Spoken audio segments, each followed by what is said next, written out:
Okay, welcome everyone to our Wednesday, August 10th, North Middlesex Council meeting. It is 6:03. We'll call this meeting to order.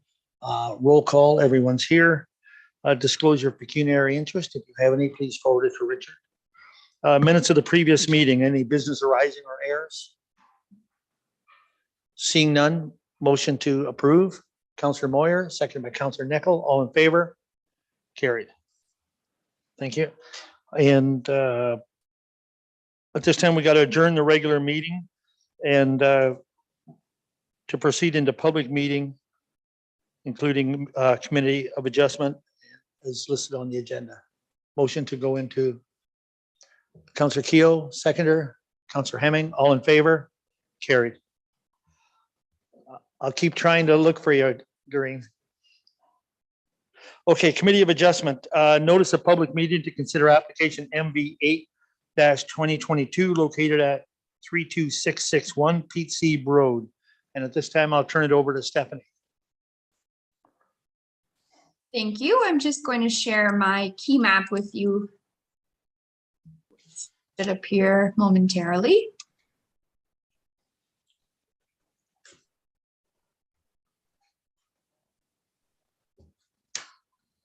Are you able to see it now? Yes. Okay, thank you. Normally it gives me a little notification, but I didn't see it that time. All right, so the purpose and effect of the application is to seek relief from the North Middlesex zoning bylaw in order to permit the construction of a 3,739 square foot addition with a height of 9.5 meters or 31.2 feet onto an existing accessory building, which has a height of 7 meters or 23 feet, whereas the maximum height permitted in the general agricultural A1 zone for existing lots of record is 5.5 meters or 18 feet. And it is noted that accessory building height is measured from the average finished grade to the top of the roof peak. The lands are considered to be an existing lot of record and contain a 3,600 square foot single detached dwelling, which has a height of 6 meters or 19.6 feet, and an existing building that is 5,576 square feet with a height of 7 meters. As council will recall, the lands are subject to a previous minor variance, which was granted by the Committee of Adjustment on June 1st, 2022, resulting in permission for lot coverage of 12.5% for accessory buildings, whereas a maximum lot coverage for accessory buildings in the general agricultural A1 zone is 10%. Staff have reviewed the application against the 4 tests of a minor variance and have the following review for the analysis. So staff note that the height of the addition will exceed the dwelling by 3.5 meters or 11.5 feet. Despite the structure being proposed to be located in the rear yard behind the dwelling, staff are of the opinion that it is not considered to be minor in nature, as accessory structures should be subordinate in size in comparison to the main use of the lands, being the single detached dwelling, which is again 3.5 meters or 11.5 feet shorter than the proposed addition. Although the lands are subject lands are located within the agricultural area, the property is approximately 1.91 acres in size and is considered to be an existing lot of record that is used residentially. Staff are of the opinion that the variance is not considered to be an appropriate use of the subject lands, as the proposed addition to the accessory building will be 2.5 meters or 8.2 feet taller in height than the existing portion of the accessory building that's in place today. And again, 3.5 meters taller than the main use of the subject lands, whereas the dwelling should be clearly subordinate in size and scale. Staff do recognize that the existing accessory building exceeds the height of the dwelling by 1 meter. However, that building was constructed in the early 1900s and it is recognized to be existing and not complying with our zoning standards today. However, staff are of the opinion that the proposed height for the accessory building addition will further alter the scale of the building in comparison to the dwelling, which is not considered to be an appropriate use of the residentially used property. Notice of the application has been circulated in accordance to the requirements of the Planning Act, and staff received the following comments. The North Middlesex Chief Building Official has stated that we have no objection to this application and can advise that a conditional building permit has been issued for the foundation only of this addition. If the applicant is not successful with the variance, an addition that complies with the height restrictions can be completed. And the North Middlesex Public Works Department has no comments. And at the time of writing the subject report, no written concerns have been received from members of the general public. So I am going to try and stop sharing my screen. And the applicant has also provided some elevation drawings for council and the public's consideration in this matter. So I hope to be able to switch screens here to share that with you. So this is the existing structure is on the front here. So this would be if you were standing on the property from Elliott Drive, kind of at the rear of the house, you would see the proposed peak of the addition to be located to the rear of the existing building. And then again, that's facing the view from Elliott Drive. And if someone could let me know, do you now see Pete Sieb? We do? Yeah. Okay, perfect. And so this is the view. Again, you can see the existing accessory building on the left-hand side here. A height of 7.5 meters, and the proposed addition height on the right-hand side here, proposed height of 9.5 meters. All right. So in conclusion, staff recommends that the application be denied. Thank you. Thanks, Stephanie. I'm sorry, at this time, I forgot to invite you forward for. I'm sorry about that. Is there anything you'd like to remarks? Well, the applicant? with what we do, like we like to be able to service farmers and whatnot in the area. Yeah, no problem. And with the existing height that we're allowed to go to, it would limit us on what we're able to do. We wouldn't be able to fit in grain trucks, tractors, bins, anything like that for doing any repair, because with the building being wider, we end up being a lower height than what we're already at. Our existing shop that measures 7 meters to the peak, we have a 14'6" ceiling height. If we go the 62-foot wide that we're doing, we would only end up with a 10-foot high ceiling if we match the peak. That's not even going to the 5.5 that the bylaw says. If we went to the 5.5, it would leave us with a 7-foot tall ceiling. And that would only allow us to have a 5-foot tall door. So obviously that wouldn't work for being able to get even a pickup truck in, let alone farm equipment. With going shorter, we also are unable to down the road put a crane system in, which makes it easier to be able to do work on big equipment. We also wouldn't be able to get our brake press even through our door for being able to form material with the existing height. So. Okay, thank you. At this time, I'd ask if there's any public comment on this application. Seeing none, committee questions. Any questions from the committee? Deputy Mayor Nelson. Thank you. Stephanie, in regards to your recommendation, what other options does this gentleman have so that he can operate his business viably at that location? Because we've just heard that the equipment that he has and to perform the duties that he does for the agricultural community, he requires this type of space. What other options does he have that he can accommodate that? Through the mayor to the councilor. I think the applicant has already sought the option of applying for a variance to accommodate the use that he's intending to have at this building. So this is the option, in my opinion, that he's looking to explore. But unfortunately, as stated, it doesn't fall within the permitted uses within the zoning bylaw for what's considered to be an accessory building, which is why my recommendation is not to be in a position to support the application. Does the same hold true? Because as we're all aware that in the county planning strategy that we conducted, we're certainly looking to promote the increase of businesses in the county, which is what this gentleman is doing. These restrictions would almost prohibit some of those goals that have been set by our county planning department.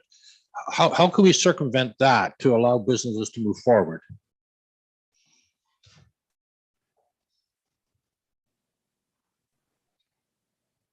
Through the mayor to the councillor, I guess a review of our policy documents moving forward when we're carefully considering each application.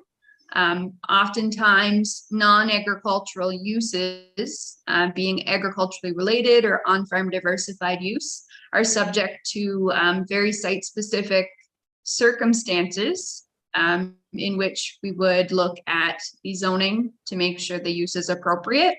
And if a site-specific zoning would be more appropriate to establish that use, in addition with site plan control, then those are some of the options to explore for these agricultural related or diversified uses on these types of properties.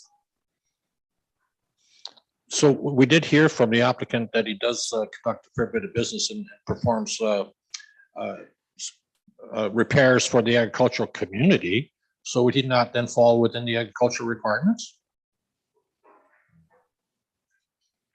Through the mayor to the deputy mayor, this application is not in regards to the use of the land, it's in regard to height. And we've already established that this is an accessory building and the main use of the subject lands is residential. So that is the proposal before us this evening.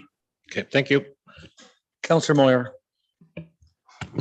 Stephanie, if just to carry on Adrian's thought, if is there a difference in the height restriction of a building to a commercial property as opposed to a agricultural? Through the mayor, yes, there are different height provisions. I'm just going to pull that up, but there are several different, I guess, zoning categories, commercial being one and rural industrial being a different one. So, but there are different height provisions depending on the zoning category. Okay, so if possibly if this property was rezoned to either industrial or commercial, then he could fit in within the bylaws possibly? Through the mayor to the councillor, staff would have to look into that matter to determine whether or not that would be feasible within the zoning category. Okay, thank you. Other questions? Councillor Keough. Thank you, Mayor Rob. I really don't have a question. I'd just like to possibly make this statement that I do have a soft spot and sympathize with the applicant on this because working on large equipment outside in adverse conditions, much like what we've had last week and much like we have through the middle of the winter, certainly doesn't make doing business very attractive, nor does it make the area look attractive if equipment is sitting outside. So I'd like to make a motion that the applicant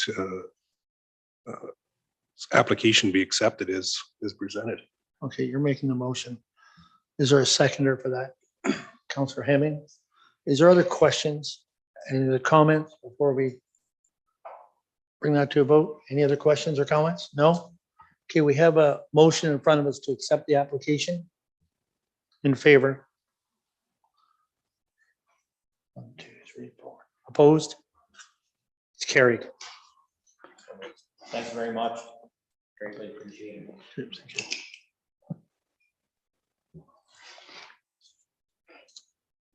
Delegation, we do have, next we have our auditors. And do we have them? in the wings. Uh, Estelle, if you'd like to do an introduction for the auditors. Oh, sorry, just before we do that, we have to adjourn the Committee of Adjustment, go to regular meeting. Counselor Hemming, Counselor Nickel, all in favor? Carried. Thank you. Thanks, Estelle. Go ahead. Thank you, Mr. Mayor. I would like to present Mr. Scott Trevors. He is one of the auditors that came and did an extensive audit of our books for year-end 2021. You can take it away, Scott. Okay, thanks, Estelle. Everybody can hear me? You can see me, and I'm going to try and share my screen here. Oh, there we go.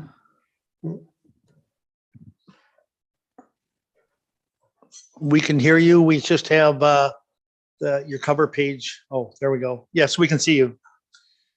Yeah, just it says the host disabled participant screen sharing. So at this point, I'm unable to share. You should have it now, Scott. Try again. Okay. Okay, we are.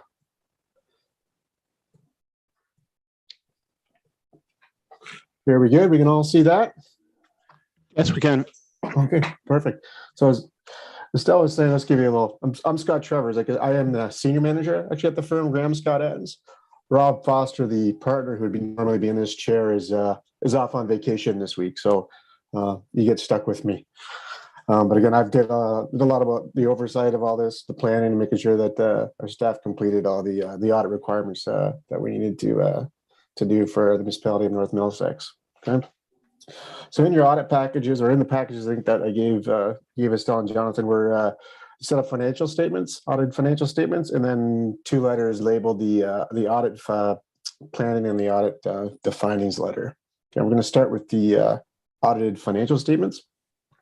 So before I get started on these, just mention that these have all been discussed with management. Any adjustments or disclosures or any kind of notes that are in these financial statements have already been reviewed by Estelle and Jonathan. Okay. I'm going to scroll down here. We'll skip over all the title pages and such. One of the first page that we stopped to is it's called Management Responsibility for Financial Reporting. So this is just an attestation from the management that they are responsible for the financial statements, and we are responsible for the audit of these financial statements. Okay, so Estelle and Jonathan will approve those. Then we get into our independent auditors report, which I'll go briefly over the layout of it when information is contained therein. So this auditor's report is standard wording, like most auditors' reports are for any size within Canada. So any report that you look at, if you're on different boards or commissions and they have audited financial statements, this report's going to look very similar, other than names and dates, probably. Okay. So the first section that we have, it's called the opinion. So before I read our audit opinion, I'll just give you a quick little audit training for everyone. In the audit world, there's 2 types of opinions. There's what we call a qualified and unqualified. Qualified means misstatement, and unqualified means they're free from material misstatements. So high level, the report here for North Middlesex is that it's an unqualified auditor's report, which is say the financial statements attached herein are free from material misstatement. So I'll read you our opinion on that. So we have audited the consolidated financial statements of municipality of North Middlesex, which comprise the consolidated statement of financial position as at December 31st, 2021, and the consolidated statement of operations and accumulated surplus, consolidated statement of change in net financial assets, and the consolidated statement of cash flows for the year then ended, and the notes to the financial statements, including a summary of the significant accounting policies. In our opinion, municipalities' consolidated financial statements present fairly, in all material respects, the financial position of the municipality as at December 31st, 2021, and the results of its operations, and it's for the year then ended in accordance with Canadian accounting standards for public sector entities.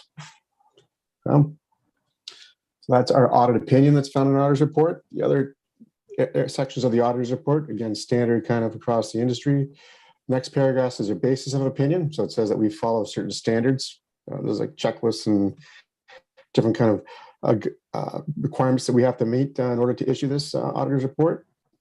The next bolded section is the responsibilities of management and those charged with governance. So the governance being council and management being Jonathan and Estelle, that they're responsible for the financial statements and preparing them. Next bolded point is auditor's responsibility. So this is kind of outlines what we're responsible for coming up with during our audit. So it goes on to the next page, but it kind of gives you key points of what an audit, what we do as an auditor. Right. So we identify risks, we understand the internal controls, we evaluate all the accounting policies. Okay. We evaluate the overall presentation of the statements. Okay. So that's kind of high level what we do during an audit, and then it would be signed and dated Graham Scott ends as of today if it's approved. Okay. So if you get anything on this report, just to summarize, it's an unqualified opinion, in which is to say that financials are free from material misstatement. The management is responsible for the financials, and we are responsible for the audit of these financial statements. Okay, so that's our auditor's report. So the statements that are attached to this auditor's report, okay, we'll go over some of the documents that are in these. So you'll notice that these are all consolidated financial statements. So as I get it, you'll see that if it's any sort of entities that may be need to be consolidated with the municipality. So the Lake Huron Primary Water, or Lake Huron Water Board is one that's consolidated. So we pick up a certain percentage of assets, liabilities, debts of that water board and incorporate them into our operations. That's why I would say consolidated instead of just simple statement of financial position. Okay. So our financial position is our assets and liabilities as at December 31st, 2021. Okay. So we break them up into financial assets, liabilities, and then down below is more of our TCA for prepaids or tangible capital assets, so things we can physically handle. So you can see our financial assets, which are cash, short-term investments, taxes, receivables, has increased from 15.2 to 17.8 million. So a lot of that comes from our receivable balance. I should note also that there is some notes that kind of explain a little bit more, provide a little more detail on what's in these numbers. I'm not going to flip back and forth, but you'll see them as we go through the notes. Okay, so we've got our receivables, which is, you can see it went from 2.5 to 4 million. So a lot of that has to do with some drain billings and how we changed our water sewer billings this year. So that's increased, give us a little bit more revenue and therefore more receivables in the year. Our cash has also gone up from 11 to 12.4 million. So if you look into the liabilities, you'll see that we received temporary advances and some more deferred revenues. So like the $1 million that you see there in the left column versus 0, and then the deferred revenue from 1.2 this year from 400,000. So that's money that we've received in that we is sitting in our bank account that we've used to fund operations. So that would be a reason why our cash has gone up. Okay.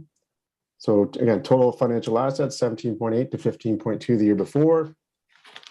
Liabilities increased from 6.1 to 7.5 million. I talked a bit of it already, the temporary advances, that's $1 million. So that's, I believe that was used for the water tower project. So that's $1 million that we've been funded by one of the Ontario ministries to help with that project.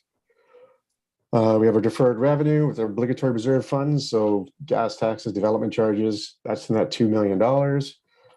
Accounts payable to accrued liabilities, 1.9 million comparable to the prior year. That's trade payables, wages payables, anything that we owe for services at the end of the year. I talked a bit about the deferred revenue. It's just OSIF funding, and there's a modernization grant, which make up the bulk of that 1.2 million. And then our long-term debt, we have no new long-term debt in the year. There was some subsequent to the year, but during the year, there was no new debt, just repayments down from $1 million down to 800,000, which gets you that net financial assets of 10.2 million. So our non-financial assets, which are tangible capital assets, so things that we can't easily convert into cash, increased from 61 to 65 million, so an increase of $4 million. So that is at historical cost. So we've added things like, again, that I believe we completed a bridge in the year. And then the water tower project is also ongoing. So that those additions, less a kind of a systematic amortization of the previous asset costs, bring us to about 65.8 million in historical tangible capital assets. Okay. So that all totals up all of our assets less liabilities into an accumulated surplus number, we call that, of 76.4. You see how that's gone up from 71 million in the year. I'll explain that as we move along here. Okay. Hope everybody's still with me. Okay. So moving on to the consolidated statement of operations and accumulated surplus. So this is our revenues and expenditures for the full year, December 31st, 2021. So we have a 3-column presentation here, budget, actual, and the prior year. Okay, you kind of can see how we did the budget versus last year on one page. The budget itself is, we take the council approved budget, we kind of convert that to a PSAB reporting, so public sector accounting board standards, where things like we include all of our capital revenues and we include amortization and we take out debt payments and things that might be in the budgeting municipal world, more of a cash basis where we need to convert it to this kind of public sector accounting standards presentation to make them comparable to the actual numbers presented. Okay. Show you what I mean with that when we get to that as well. So we're looking at our revenues. They've gone up from 15 to 20 million in total. Okay, so these revenues are broken down by object or type, so you can kind of see where they're coming from. Our property taxation, the user charges, which is the bigger one, from 3.8 to 5.6. Again, big chunk of that is the water sewer changes.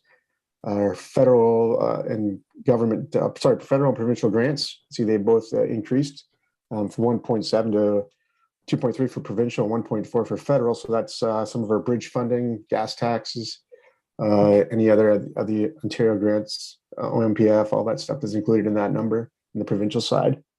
So those are mostly capital related items other than the OMPF grant. So a lot of that funding is used for those capital assets. Okay. The recovery from benefiting landowners. So you can see how that's jumped to 1.8 million. So that's more of a flow through for these, for the municipal drains. But any costs or revenues, which normally would net to zero, we have to show at gross.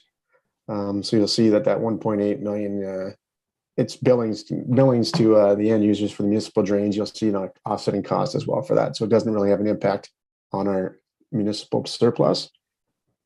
Okay. Going down here, screen's frozen a little bit there. So our expenses are grouped a little differently. Our revenues were grouped by object. These are grouped by segments. So our different segments that we use to operate or provide services. So general government, protection, transportation, environmental, things to that effect. You can see how the total expenditures themselves have gone up from 13.8 to 15.1 million. So I won't get into too much details here. There's a note 19 you can see, then there's other schedules attached to kind of break the expenditures down further into wages and materials and such, amortization, interest. So there's other schedules attached to the statements that break that down. But again, the major one would be with that benefiting landowner drain, municipal drains. You can see how that's 1.9 million. So a good chunk of that is included in the planning and development is related to the municipal drains. All the other things like transportation, environmental. I mean, there's a lot of variables in there with fuel costs and what needs to be fixed and what kind of repair work we're doing. But you can kind of see how it compares to prior year and budget on all those costs. Okay, gets us down to a financial statement surplus of 5.1 million. Okay, so as I get into the notes, I'll show you how we allocate that 5.1 million into the different buckets that the surplus was generated from. Okay. Other notes here or other statements. So a statement to change the net financial assets. So it just takes our surplus and reconciles it back to kind of that change in our financial assets, which is assets less liabilities. Okay. Statement of cash flows. So again, it takes our surplus and then reconciles it back to our change in cash. So if you want to look at big numbers on here, you can see how we spent 6.4 million on TCA or tangible capital assets, right? So bridges and roads and that water tower project add up to about 16.4 million. Okay. See our long-term debt financing, that short-term debt advance of $1 million, less the payments. Okay, so we send there, there's our cash. We get into our notes to the financial statements. So say, I don't think, with no new notes were added this year. But these notes will explain how we report our transactions and kind of explain our accounting transactions and explain some of the further details from the numbers on the financial statements. Okay. So we have our summary accounting policies again. So it just talks about what entities are consolidated. We have trust funds. I'm going to fly through these pretty quick. Basis of accounting, use of that. We do use estimates in the preparation of financial statements. Our tax revenues, how we generate those. All the other revenues sources that we have, we need to disclose to our users how we report them and how we recognize them. So user fees, development charges, government transfers. Then we have investments, our non-financial assets. So things like, I say, our tangible capital assets. There's our amortization policies. Okay. Again, just getting a little bit more about how we report them. We have employee future benefits. We may have some contaminated sites. We have accruals on those. Okay, those are our accounting policies. And then we get into our other notes to explain. So our credit facility, if we had anything available with the bank, our short-term investments, what they are invested in. Temporary advances, there's that $1 million that we've advanced that it's going to be converted into long-term debt when the project's done. Kind of outlines our taxes receivable. So you can see how that's dropped from 900 to 636,000. That's good. Good collections. Here's our receivable note. So that one I talked about 2.5 to 4 million. So a lot of that is the water sewer fees and then municipal drain recovery. There's our long-term receivable for some sewer debentures that were issued many years ago, slowly being drawn down. Tangible capital assets. So this is, again, historical costs, which shows by object, I guess, whether it's a linear or a building, equipment, fleet, kind of how much we have in cost of each of those, what we disposed of. Yeah, this is 2 pages, this one, because we have comparative numbers and it can get pretty long. Long-term debt. So again, we outline where our debt's coming from. So some of it's internal and some of it's from the water board for 800,000. Then a little note that outlines how we're going to fund all that long-term debt, whether it's through user fees or tax revenues. Another little required disclosures to explain the debt. So there's the accumulated surplus. So this is how we're going to allocate that $5.1 million that was on the statement of operations. So if you look at the biggest number there, that's invested in tangible capital assets. So the cost of our assets, 65.8 million compared to 61. So again, you can see how that's gone up over $4 million, and we had a $5.1 million surplus. So a lot of that surplus was used to purchase or acquire tangible capital assets. The other one is the reserves and reserve funds. You can see how that's gone from 13.7 to 15.4 million. So again, so we've created a surplus to kind of put some money in reserves. And if I scroll down just a little bit, I can just outline what reserves that was. So you can see the water and sewer reserve has gone from 3 to 4.4 million, which is kind of what the goal was. So no other huge fluctuations in the other reserves, but the main one being that water sewer. So you can see again of that 5.1 million, 1.4 of it went into reserves. Okay. The other big number is this, what we call this capital fund. So that 2.4 million is in a deficit or a negative. So that's assets that we've acquired or purchased, like work in process in a way, that has not been funded by any sort of debt or revenue source. So again, a lot of that is the water tower that we put some money into that we haven't funded yet.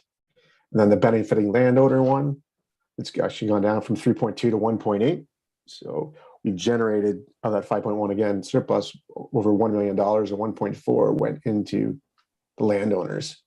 So that's municipal drains, right? So this 1.8 will eventually be a receivable, a recovery. Okay. So total surplus again of 76,406. So I hope I explained that well enough to kind of show where that surplus goes. Again, the main chunk, it's capital funding that we receive from the Ontario government and the feds. A lot of that went into acquiring infrastructure. Okay. It's accumulated surplus note. Deferred revenue, so those obligatory funds, so we hold them in an account until we're able to spend it on what it's required to do. So you can see the gas tax and the development charges that we have in there. Again, these notes, there's no new notes here. We always have this landfill disclosures. Have to disclose our pension agreement, which is not our, it's OMERS. So, but just to let them know that what our contributions are, that we do have trust funds out there that are not consolidated. There's our budget note. So again, we take the first column is we do take our approved budget, which is revenue equals expenses.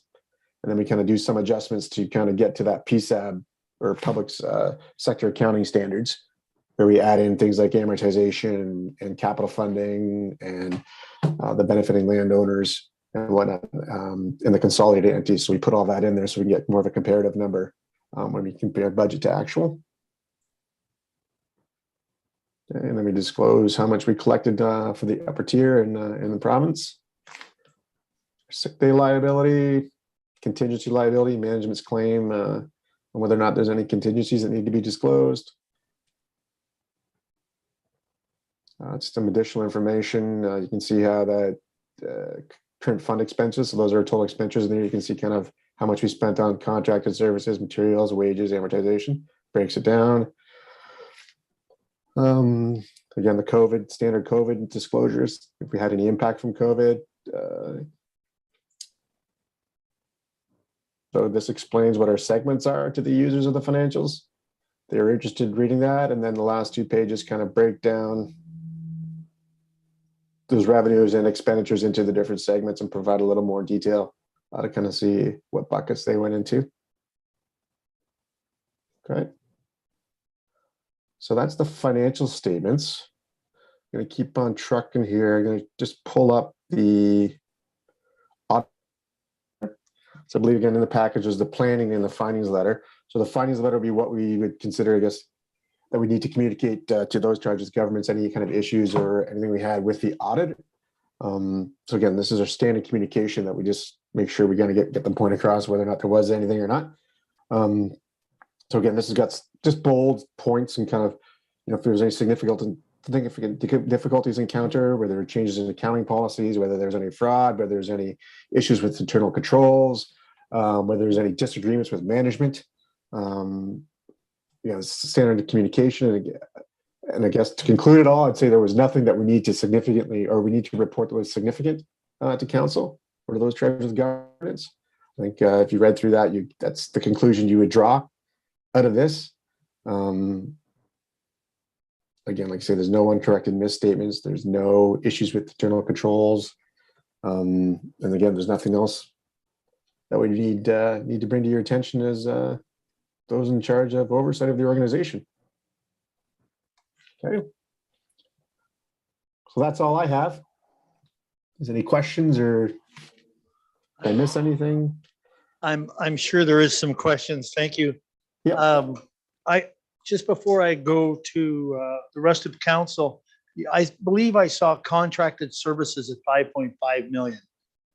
And it's a big number. Like, does that that's not policing or anything. What does that all entail? No, a lot of that would be like drain work, right? That is not the police budgets and things like that. Those are not, that it is in there, but that's not the reason for the spike. A lot of it is the drain repairs and whatnot that you contract out. So those are just float throughs, right? They're just they're eventually recoverable in that benefiting landowners section of the surplus. But yeah, that is not the reason for the spike in that. You're talking about where'd that go? Missed it right there. Yes. You're talking about this number right here. Yeah, 5.5. No, the biggest chunk of that is related to those drains. Maybe Estelle can help me out with that. If I may add, Mr. Mayor, that includes all contracted services across the board for the municipality. So it does include the police as well as any time that we would contract out a service. Oh, okay. Thank you. Thank you. Other questions from council? do. Deputy Mayor Canelson. Thank you. Estelle, but that would then not include Aqua though, would it? Yes, I believe it does. Okay, all right. Another question? I do. Go ahead. And my question is for Scott, I believe. On the same page under cash flow information, section B, accounts receivable. You may have explained it in your presentation, but I may not have misheard you. But there's quite a jump from the 319.5 to 1.5 million. How did that come about? Okay, so that's supplemental cash flow information. That is that 1.5 that you're looking at is a change in receivables. So as receivables go, as receivables goes up, my cash goes down, so to speak. So this little schedule here totals $200,000 at the number B there. So if I scroll up to my cash flow, you can see this number here changes. It's related to operations, that $200,000 there, right above the 7 million, or in between the two 7 millions. Yes. The 7.2. So that's where we report our change in non-cash working capital balances. So if like our payables, our receivables, our inventories, so if my payables go up, so does my cash. If my receivables go up, my cash goes down. Okay. Right. So that number you're looking at. So our receivables did go up. They went from 2 to 4 million, mainly related. Like that might be a better note that you might want to see of why. So your receivables here. Oh. You can see that. You can see that the water and sewer user fees went from 522 to 1.2 million. Right. Okay. So that's all right. That's Thank how you. you get to that 1.5. Yeah. Does that give you your answer? Yes.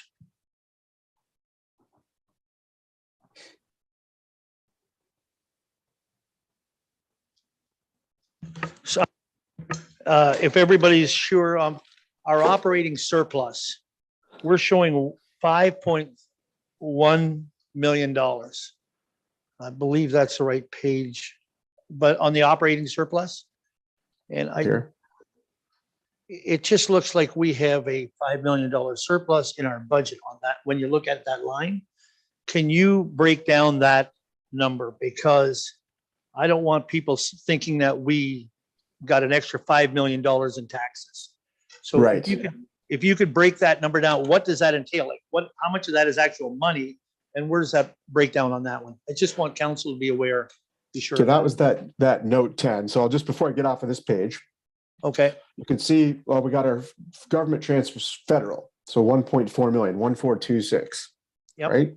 Your provincial 2.335. So the majority of that is capital funding. Right. okay, So money we've spent on capital assets, not going into the general fund, so to speak. User charges is the other one. So it's gone from 3.8 million to 5.6. The biggest chunk of that increase is that water sewer rates, right? So that really feeds into that $5.1 million surplus. Those numbers, those two big numbers alone, right?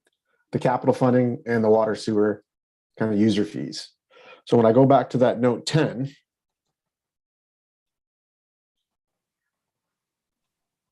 so this note 10 is where we kind of break down our accumulated surplus. So I could tell you that the TCA again went from 61.5 million to 65,855,000. So that means I took of that 5.1 million, I took 4 million of it and invested in my tangible capital assets. So that brings me down to $1 million, right? And then the reserves also went up from 13.7 to 15.4, of which the bigger chunk was the water sewer. That chews up another 1.4 million. Okay. If I look at see that line says operating general fund, negative 123,552. yes, If I looked at that number, that would tell me what my municipal position would be tax related in the year, what's left. So in a all way, right, and that's what I wanted to get cleared up on. Yep. I want people to realize that. I hope council gets that, like that, how that breakdown comes. So I when you talked look at- with the treasurer yesterday on that. Right. Yeah. So if you look at the, sorry, I was kind of one more comment if I could. If you Can look I at the- ask, can I ask you, and this might be for Estelle, I don't know, but when I look at the tangible capital assets, there's an increase of $4 million. Is that primarily that bridge that we did? Yes, that is correct. Beechwood Bridge represents a large portion of the investment in the tangible capital assets. Okay, thank you. I got it. Thanks. Other questions from council? No other questions? We have a recommendation in front of us. And that is that council accept the 2021 financial statements as presented, and that any documents associated with the 2021 audit be endorsed by the applicable signing authorities for the municipality. Moved by Deputy Mayor Cornelison, seconded by Councillor Keogh. All in favor? I just have to get back to see Councillor McClinchy. She's in favor? Okay, thank you. And that's carried. Thank you. Thank you very much, sir, for your presentation. Yeah. Thank you, Scott. Have a great night. Okay, at this time, we do have Ontario Clean Water Agency. Rod's coming with Lisa and Susan, if you want to come up and do your presentation. Make it good news, you know, that. All right. Thank you, Your Worship, members of council, municipal staff, for the opportunity to present to you tonight. I will be presenting first quarter and second quarter operational reports and first quarter, second quarter financials. Susan Budden, who would be presenting financials, she is actually sick and feeling under the weather, so she sends her regrets. And sitting next to me, I'd like to introduce to you Lisa Babel. She's a professional engineer. She's the director of project planning and delivery, and she'll be presenting the Parkhill Lagoon capacity report to you tonight. So when it comes to the first quarter operational reports, North Middlesex distribution system, we have the memo to council, and this is to advise the owner of the annual performance of the operations and maintenance of the distribution system. I've highlighted some points below that I'd like to share that I think is worth some value. We have 11 shutdowns from the regional water supply. The majority of these shutdowns are going to be the 4-hour time frame, but we did have some 8-hour, 10-hour, 16-hour that turned into a 24-hour shutdown as well. And those bigger ones involve hauling water with water tankers. When it comes to maintenance, we had 15 water service repairs, water main repairs. And usually by this time, we usually see that 20 to 25, so we're a little bit under. We had 374 locates. Again, that's a little bit under what we're used to seeing. We usually see around that 500 mark this time of year. I've also indicated that we collected our semi-annual THM and HAAs, which is triohalomethanes and haloacetic acid sampling. It's not that the fact of taking samples, it's more what it represents. And this is to ensure that the water quality is within levels and it's not a danger to public health. And when lead in alkalinity, when it comes to alkalinity, it's more for our infrastructure. Low alkalinity is very corrosive to copper piping. So we want to make sure that we're not causing any damage or further damage. We also completed our spring fire hydrants flushing and our blow-off flushing. We completed our air valve chamber inspections and our pressure reducing valve chamber inspections ahead of schedule for this time of year. Any questions regarding the first quarter, second quarter operational reports? Deputy Mayor Cornelison. Thank you, Mayor Rob.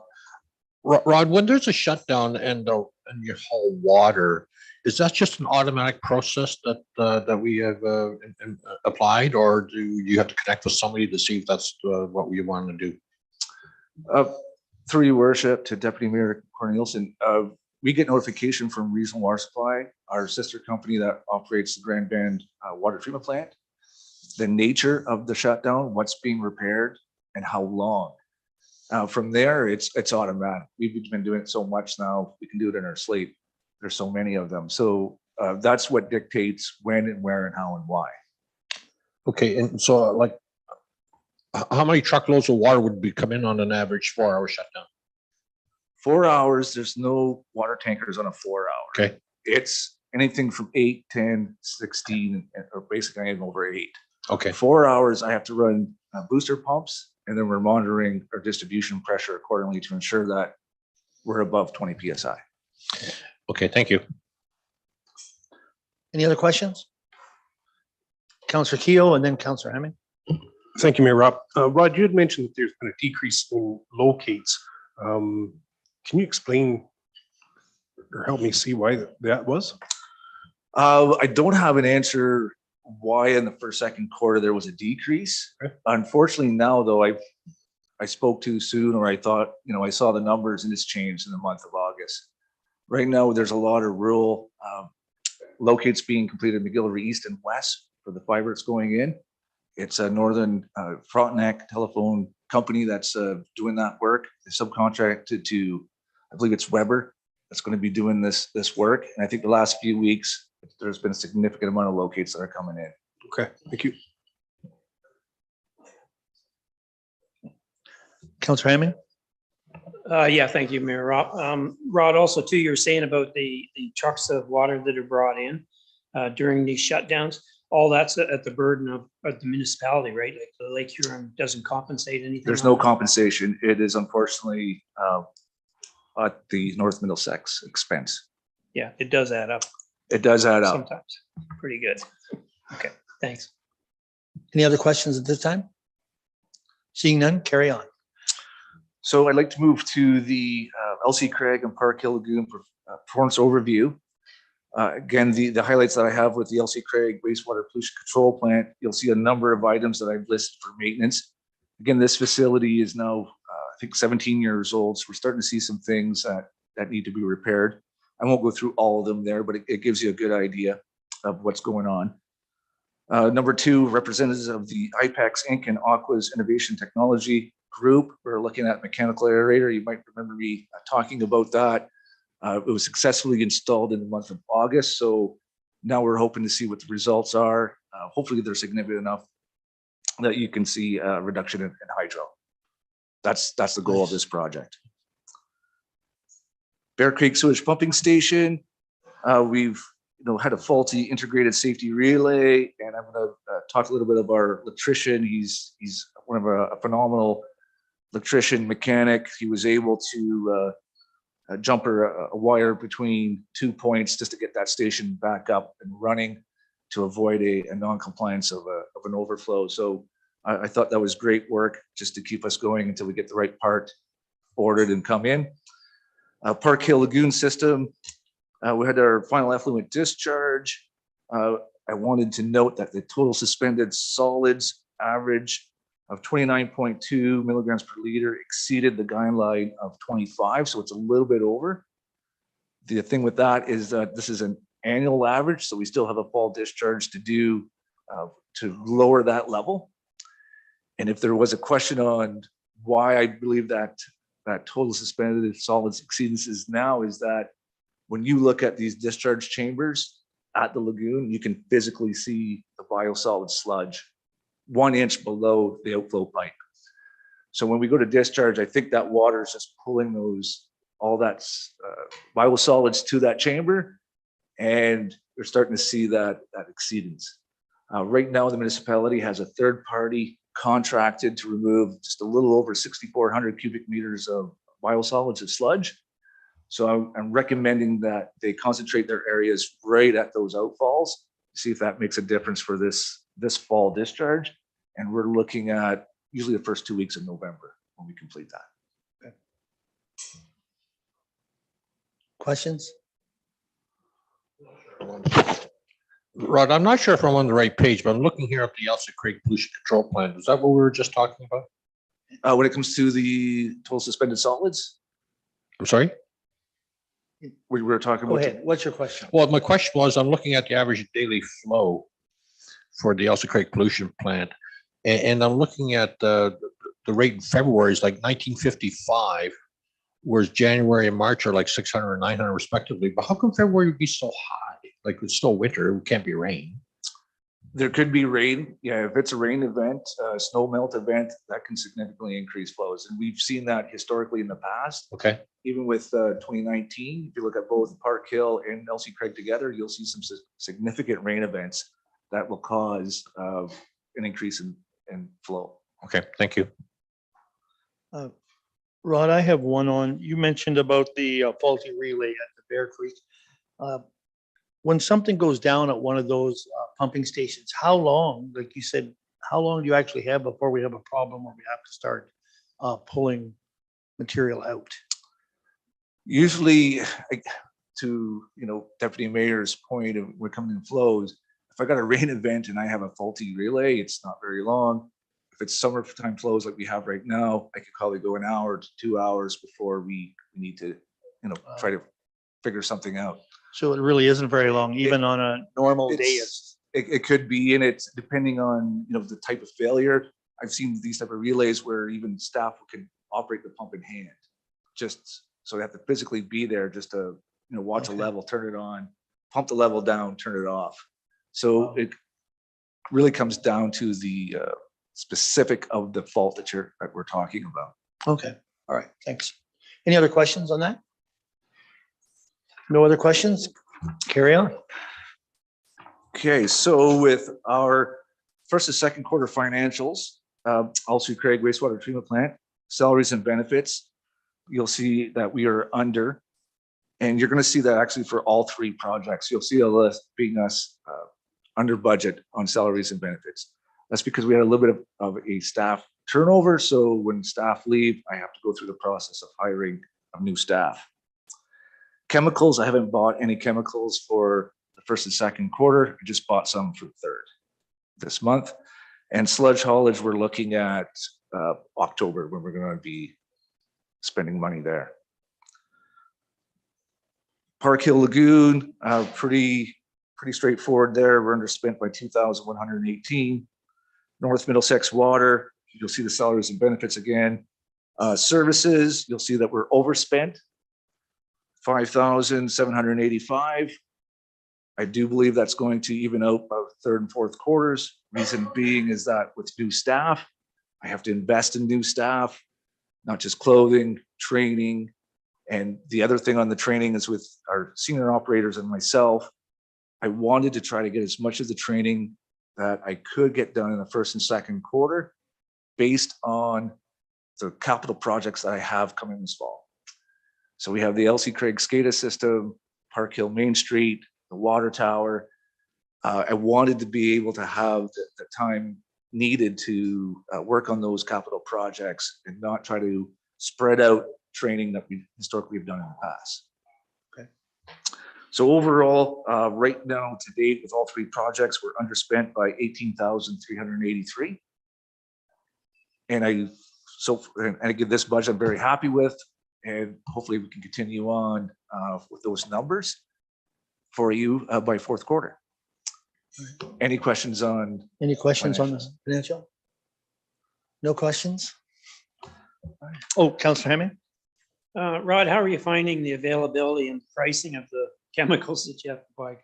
Chlorine is just. Chlorine, so it's a great question. Chemical for alum and the wastewater treatment plant. I thought it was pretty good. So 6,500 or 6,525, and I overspent by $500. So I predict that it has gone up. Chlorine has gone up. Everything that we buy now has gone up by at least 30%. Any other questions? No other questions? No, thanks. So go ahead. Well, I'll now turn it over to Lisa. Thank you. I'm going to pull up the presentation. Perfect. And just to let you know, on chemicals, we have our procurement team that's been working very diligently on trying to procure chemicals at reasonable prices. They are challenged with that. We're having lots of force majeure for some of our chemical suppliers. And we've been lucky. We haven't had anybody cancel our chemical contracts. I've heard stories in Toronto where they had their chlorine contractor canceled their chemicals, and they were struggling to actually get chlorine for their drinking water systems too. So, yes. So Aqua has an entire team back at our head of office that is really looking at this because it affects every single one of our clients across the province. So they're doing a lot of work to try to secure those and make sure that we're getting the best pricing and using Aqua's buying power across the province to negotiate with those chemical suppliers and get the best prices we can. And that's one of the advantages of being able to represent so many companies or so many municipalities across the province. We have a little bit more power with those companies to insist upon better pricing. So we're doing our best. Okay. Okay, I'm here today to talk about the lagoon, the Parkhill Sewage Lagoon. So if you could just advance to the next slide. So just to refresh everybody's memory, this is a 2-cell lagoon. It was built in the early 1980s, and it discharges to the Parkhill Creek, which flows to the Auditor River. And so far, this lagoon has not actually been cleaned out. So the sludge that has been accumulating in the bottom of the lagoon is what's been there since the 1980s. Next slide. There is a lot of slides. There's lots of words on these slides. I'm not going to go through every single detail. I'm sure that you've read through them all, but I'm going to hit the highlights for you. So if there are questions, by all means, ask me if I've skipped over something. So this lagoon is operating under an old C of A that was actually from 1994. This C of A is literally a page or two, and it doesn't really conform to the new ECA standards that the ministry is putting out. So it doesn't have discharge criteria in it per se. All the new ECA documents actually have site-specific discharge criteria. So the discharge criteria that Rod mentioned that we're comparing it against is from the F.1 guideline from the MECP. And that's what's listed there at the bottom in that table. It's not in the table, but the F.1 guideline is the criteria that Rod mentioned that the TSS is being compared to. This lagoon does not have a rated capacity in its C of A document. Instead, the rated capacity has been determined by both MECP inspection reports, as well as Dillon Engineering also did a report.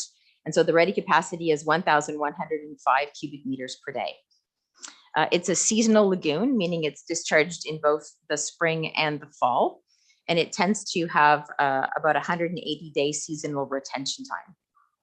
One of the other challenges is that this lagoon, as it was done back in the 1980s, was actually designed in imperial units. And in that table there, you'll see that it talks about feet and acres, and we've actually converted it all to metric because the new standards and the MECP guidelines are all in the metric system. So there is some rounding errors in there as well. If you go to the next slide. So just a little bit of history there. In October of 2018, there was a municipal class environmental assessment that was started by Dillon Consulting. It was completed in 2019. And the recommendations at that time were to replace the lagoons with an extended aeration process that was going to be done in 3 phases. In 2020, AECOM completed the preliminary design for that work.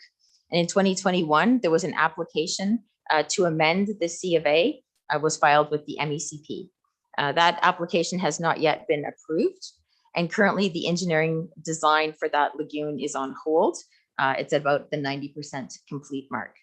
The project's been put on hold due to financial constraints and the funding that's not available to complete the upgrades. So meanwhile, while the funding is being sorted out, the Parkhill community is continuing to grow and expand and adding new proposed development. And so from the data that was provided to Aqua, this is what we were asked to look at the capacity of that lagoon and how it compares to the proposed development that's going into the area. So the development we were given was about 464 units of residential development in total. Of those, 22 of them were already connected in 2020. So that leaves about 422 new units to be connected to the system. On the side there, you'll see in the arrows what that comprises, that 422 units. That's 24 houses of what's called the 33M plan for merit, 118 houses in the Westwood Estates, 147 houses in the Parkhill south of Merritt, and 151 houses in Parkhill Duchess Avenue. The sequence of those are, as I just stated, with Merritt, Westwood, Parkhill South, and Parkhill Duchess. Just to note, after we completed this evaluation, we were actually provided with some additional development that included the West Park Drive, the William Street, and the Tane Street development. So the evaluation of that development is not included in this assessment, but that's sort of addition on top of the other four. Next. So what I'm going to talk about, there you go, is how do we assess the available capacity for growth? And this is sort of a very simple picture of what we looked at. We looked at the current state and established what the baseline sewage flows were into the lagoon. And then we looked at the future state of how much extra flow would be coming from that development. Next slide.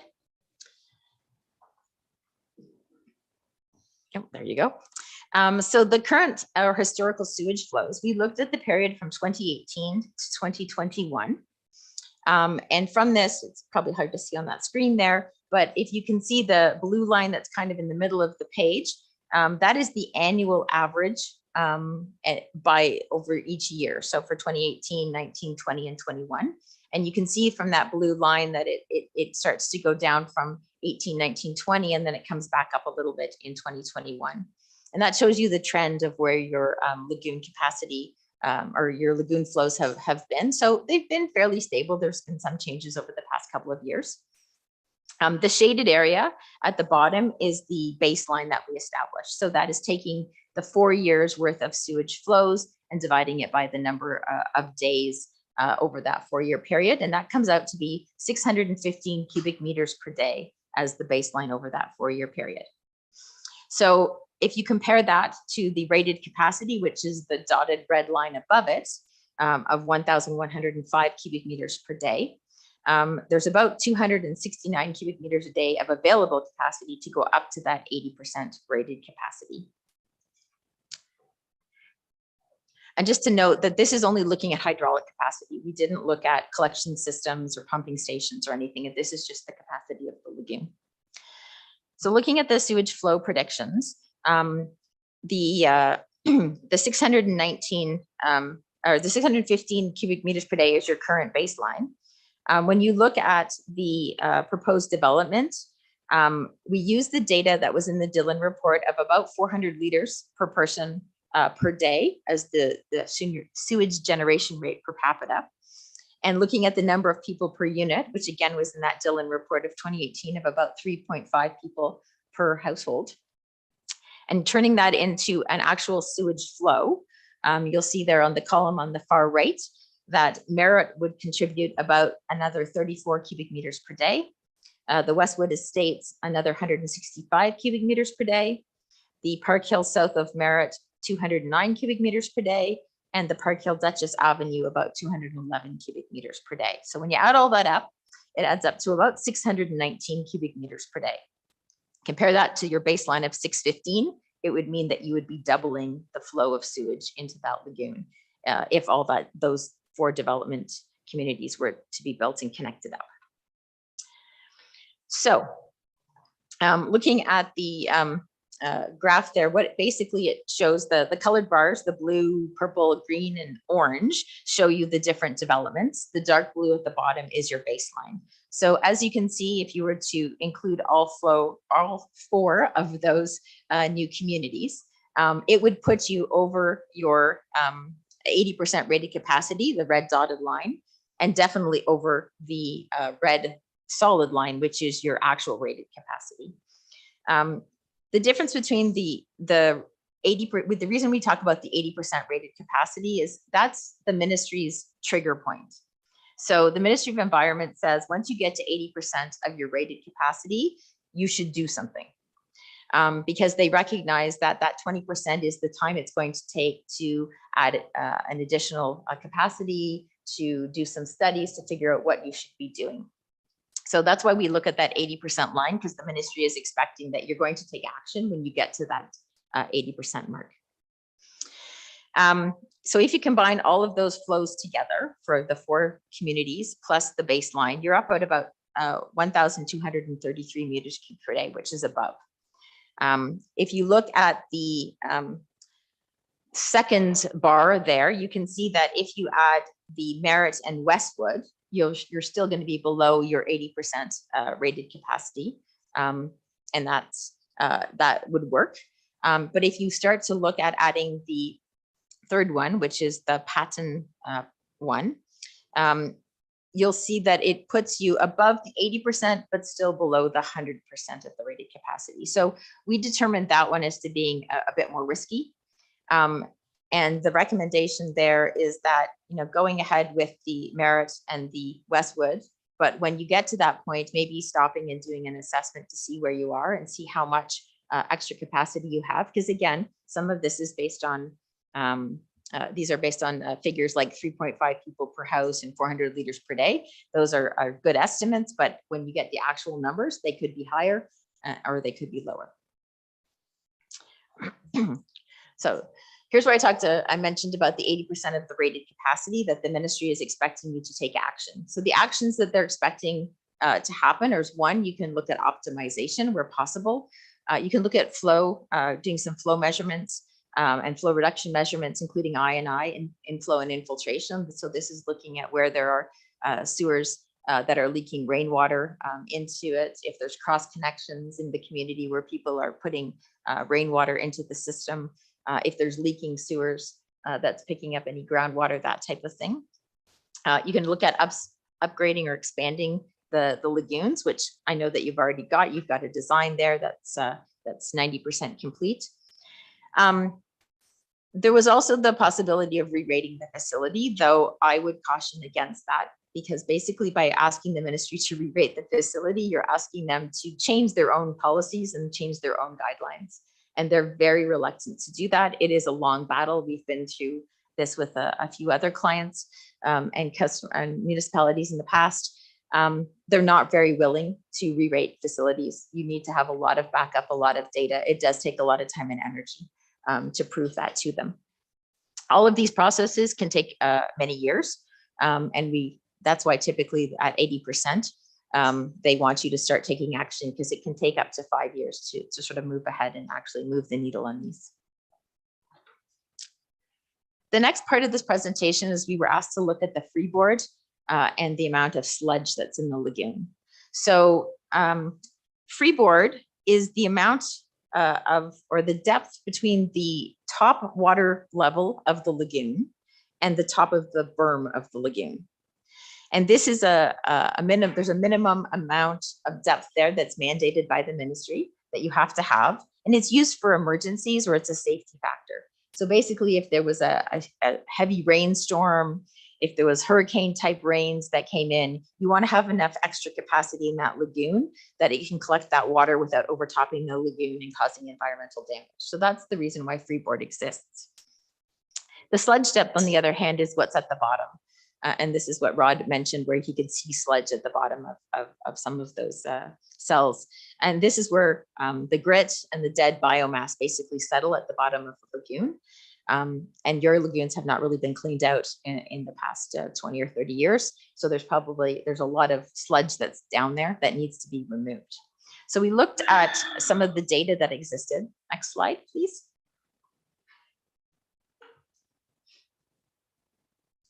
So looking at the sewage lagoon storage capacity. So the ministry requires that you have storage capacity for 180 days. There's a lot of that goes into dictating that number. They also have a minimum standard of 0.9 meters or 3 feet of freeboard that they require that you have. And they look at the hydraulic detention time that you have in those lagoons. And the hydraulic detention time is just the amount of time that the liquid sits in that lagoon. And they want to have enough time in there for the sewage to be treated adequately to meet the discharge criteria. They pick 180 days because if it's a seasonal discharge, you're discharging in the spring and in the fall. It usually is separated by 4 or 5 months, and they want to have a little extra capacity in there in case you can't discharge when you're planning to. So you can't discharge from the lagoon if the creek that you're discharging to is frozen.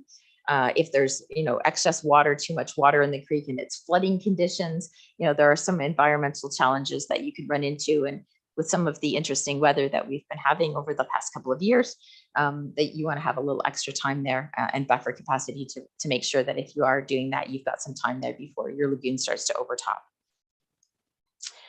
Go ahead. Yep.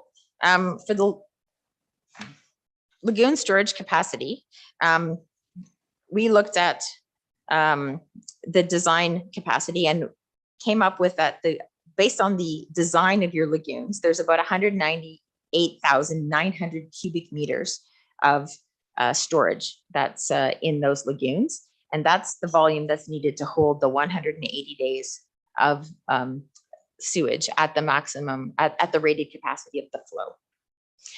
So for freeboard, so as I mentioned, freeboard is what's there to allow you to have a little bit of operating room for the levels to go up and down without overtopping of your lagoon. So the maximum operating depth of this lagoon is 1.69 meters. There was the Dillon report that was done in 2016 noted that the freeboard was a little different. They noted that the freeboard was 1.07 meters of freeboard available. And there's some differences between the as-built drawings and some of the engineering reports that have been done in the past. So you have adequate freeboard there. There's a little bit, maybe a little bit of room, but again, not a lot. We're only talking about 17 centimeters of maybe extra that might be there. Next, so sludge accumulation. There were 2 studies that were done for sludge accumulation. One was done by Dillon and one was done by AECOM. The Dillon report was done in 2016. They calculated that there was approximately 22,500 cubic meters of sludge in the bottom of the south and north cells. They used what's called a sludge judge method. And you can see from the picture there where they picked a few select areas of the cells. They basically put a rod in to measure the depth of sludge in those areas. This sludge judge method has limited accuracy. It is used as a very quick and easy way to determine the level of sludge that's in the bottom, but it doesn't always come up with a super accurate way of measuring the amount because there's a minimal number of readings that you're doing because it's very manual. If on the next slide, if you see the AECOM report that was done in 2020, AECOM used a sonar or a bathymetric survey method. And this is where they use like an echo sounder. It's kind of like similar to a fish finder type system where they go and they actually measure the depth of to the bottom of the lagoons.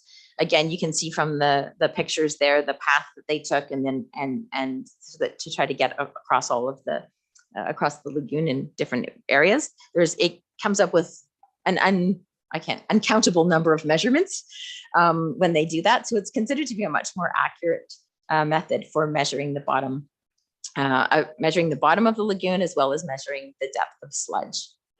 AECOM concluded that they thought there was more like 24,900 cubic meters of sludge at the bottom of those lagoons. And they also found from their survey that they felt that their measurements indicated that the bottom of the lagoon was actually deeper than what the as-built drawings indicated. So there's a bit of discrepancy there between the as-built drawings and the data that they came back with. So taking all of this data and trying to summarize it down to how much sludge is there, we used the AECOM sludge volume estimates of 24,900 because we felt that that was a much more accurate number based on the method that they used. And we also used the as-built drawings to determine what the bottom of the sludge of the lagoon was. From there, we did some calculations and we determined that as of 2020, when this report was done, there was about, and then dividing that out by the 40 years of operation since the lagoon was actually constructed, that you're depositing about 622.5 cubic meters of sludge into the bottom of that lagoon every single year. We then, because of this was done in 2020, we then added in 2 years, 2020 and 2021 and 2022 to that number, and increased the ACOM number from the 24,900 to about 26,145 cubic meters. So that is our estimate of how much sludge is sitting at the bottom of those 2 cells of the lagoon at the moment. In February of this year, the town requested a quote from Wessex for $90,000. And that was to remove 6,480 cubic meters of sludge. So that's about 1/4 of the sludge that we estimate is in the bottom of the lagoon at the moment. The Wessex proposal also does not include any type of dewatering or thickening of the sludge. Most of the material that's going to be coming out of this is fairly liquid in nature. It's only usually about 3 to 4% solids. So finding dewatering, it may need to be dewatered before you can land apply it. So that's something to also consider in that proposal. So looking at the volumes, we looked at 3 different scenarios for the lagoon. One was no sludge removal, so keeping it as is, not removing anything. The second was looking at a partial sludge removal of the 6,480 as per the Wessex proposal. And then the third was actually if we removed all 26,000 cubic meters of sludge. What this table is showing you is if you follow those scenarios, how many days of retention time you will have left in those lagoons. So if you can see the third line down there, sludge removal volume, you can see it says 0, 6,000 and 26,000. And if you follow those down, given the current baseline flow of 615 cubic meters per day, which is what you're currently discharging into the lagoon, if you don't remove any sludge, you have about 280 days of storage. So that's well above the ministry's requirement of 180 days. So that's good. If you remove 6,000 cubic meters of sludge, that number goes up to 291 days. And if you remove all the sludge, that number goes up to 324 days. If you were to increase the flows to the 80% rated capacity, which is where you're going to be if you start adding some development in, if you recall from previous slides where there was the 3 different communities and adding the development, you'd be up near the 80% rated capacity. You can see that those numbers drop down to 195 days, 202 days, and 225 days. So one of those or 2 of those numbers are very close to that 180 days. So we've labeled that as a compliance risk, because as you start to get closer to that 180 days, it becomes a little more challenging to operate the system. You don't have quite the buffer room and the buffer capacity there. And then if you go to the rated capacity of the 1,105 cubic meters per day, if you recall, that's if you actually go to all 4 communities or development plans, that actually puts you below the 180 days. So you can see there that that is labeled as a compliance issue for both no removal and partial removal. If you do full sludge removal and remove all of the sludge, it will put you back at the 180 day limit.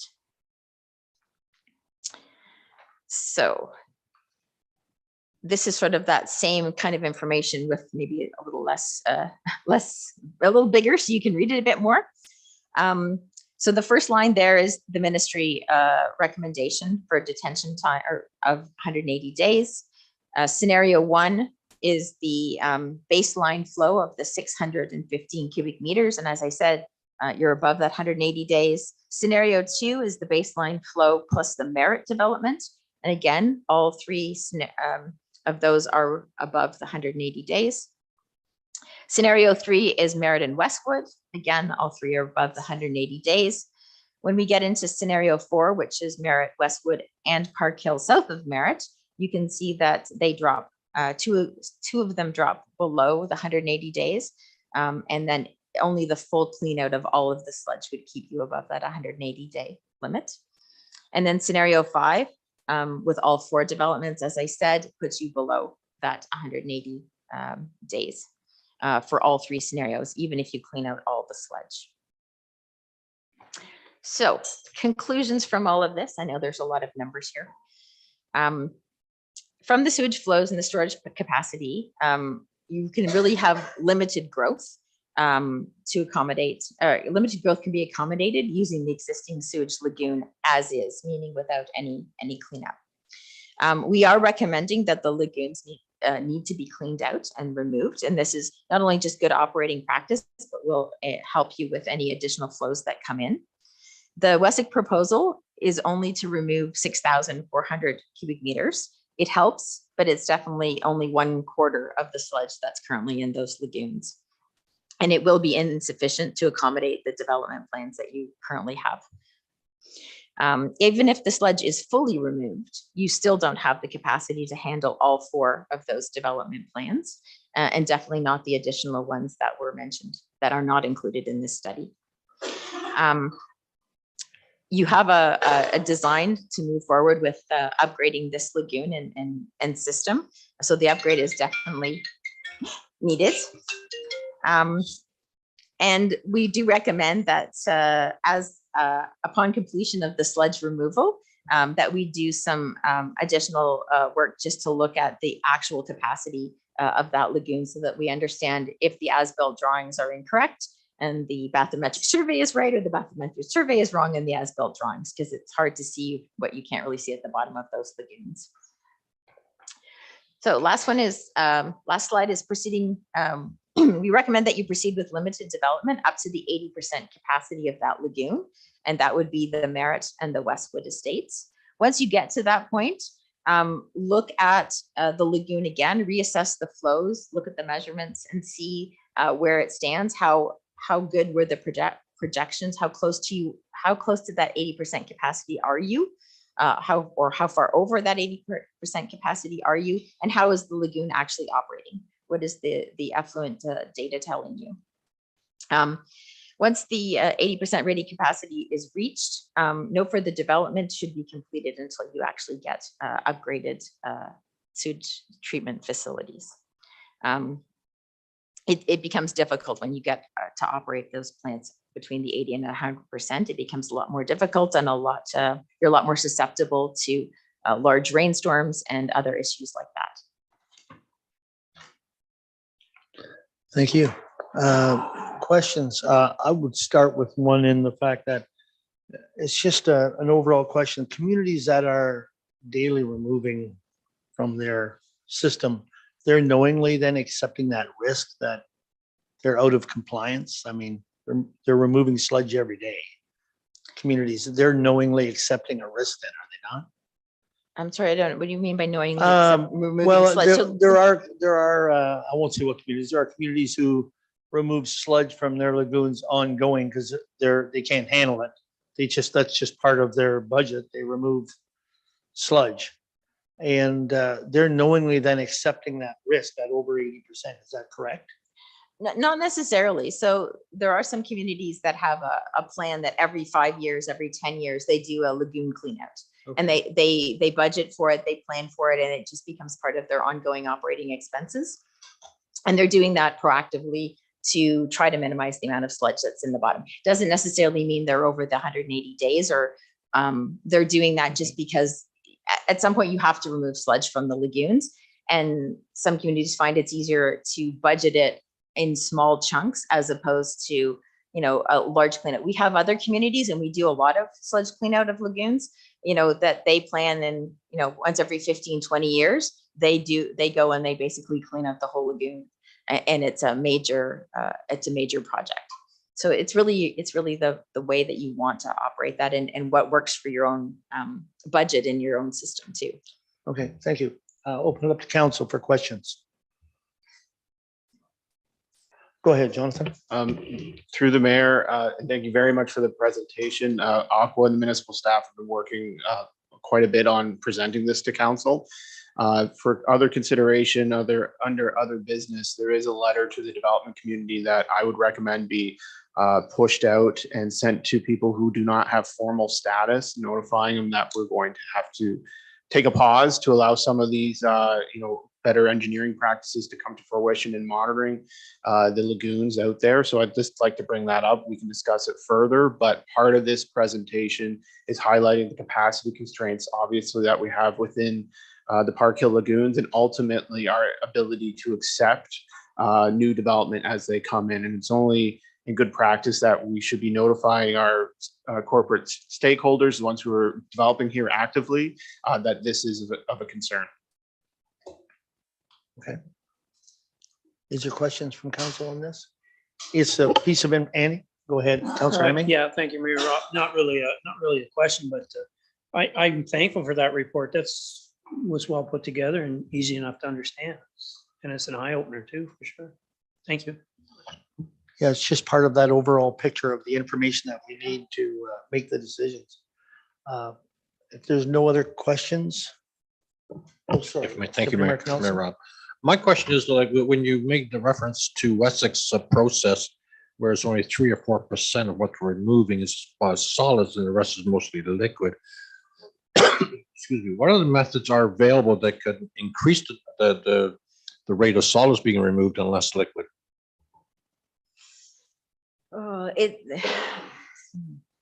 There's not really, there's dewatering has to be done. There's various methods that can be used to dewater. It really depends on the company that you're hiring. Each company has its own methods for doing that.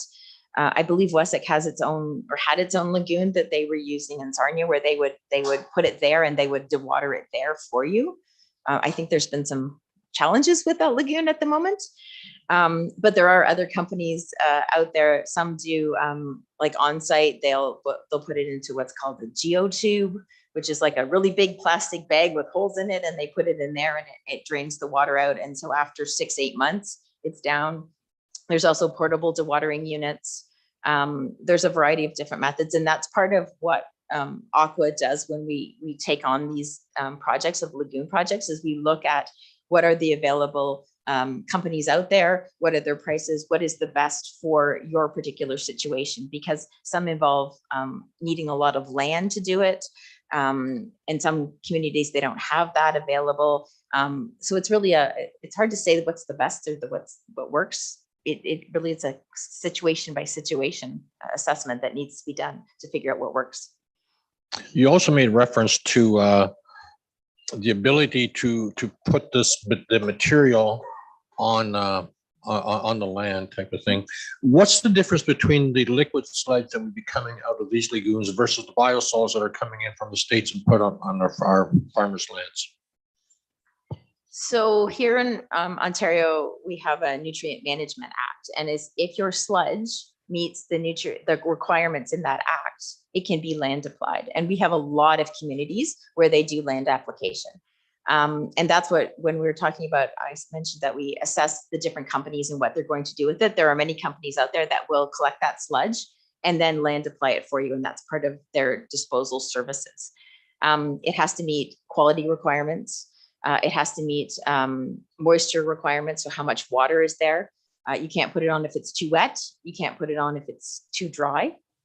There are limitations to when you can put it on the land, certain times of the year, because again, the soil can't be too wet because you don't want it to run off. The farmers want it at certain times of the year. So there's a lot that goes into planning of those. And typically we start, we're planning now for sludge removal of lagoons for next year, so that we can hit the right windows. I have one follow-up question, and it may seem a little absurd to you, but I'm not sure. But what's the difference then between the human waste and my neighbors who put on millions of gallons of swine waste? And there's no permits for that. You just routinely do it. And there's not the same regulations. I mean, there's some, but not to the extent you just described. I'd like to have a better understanding of that. I don't know if I'm the right person to talk about agricultural land application, because that's not my area of expertise for sure. I do know that we have to follow the Nutrient Management Act, and I think some the farmers, if you take it off your own property, then different regulations apply. But if you're dealing with your own property, then there's different rules there, right? Any other questions? No other questions? Thank you very much for your presentation and for your time. Thank you. Thank you.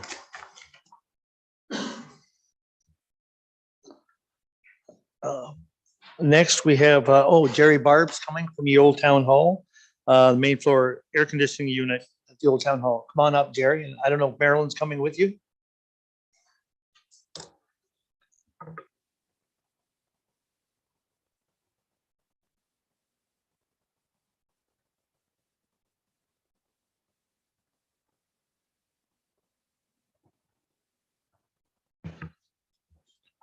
Good evening, Jerry. How are you? If you turn on your microphone there, if you can, please. And I think everybody's seen the letter that Jerry's got, so that we can start, but go ahead, Jerry. Okay, I'm Jerry Barb, the chair of the Friends of the Old Town Hall, and I'm here requesting financial support for a new condenser for the main floor air conditioning unit in the Old Town Hall. At the request of Brandon Drew, Black and McDonald provided a quoted cost of replacing the condenser of $13,290 plus tax. I will be speaking on the actual air conditioning and financing. Marilyn will give you some background on what the Old Town Hall does. We've also asked Sheila Morrison and Jan Slydchuk, who are with the Elsa Craig Art Center. They are the predominant user of the main floor, the office in the back of the Old Town Hall, which is majorly affected by the loss of the air conditioner. They have no air conditioning at the present time. So, and I'd ask if you have questions, we'll split it into two groups. You can ask us the questions, and then after Jan and Sheila present, you can ask questions to them. Background, Friends of the Old Town Hall is a volunteer charitable nonprofit corporation whose mandate is to manage the Old Town Hall in Elsa Craig for a variety of uses by the community of North Middlesex. Note that we do not use it specifically for any one group. We manage the building and it's used by multiple groups, including the Elsa Craig Art Center. On August 12th, 2002, which I just realized a few minutes ago was almost exactly 20 years ago, the municipality of North Middlesex and the Friends of the Old Town Hall entered into an agreement allowing the Friends to manage the building. The building continues to be owned by the municipality of North Middlesex, but maintenance, utilities, upgrades, and programming are the responsibility of the board. Friends of the Old Town Hall sublets the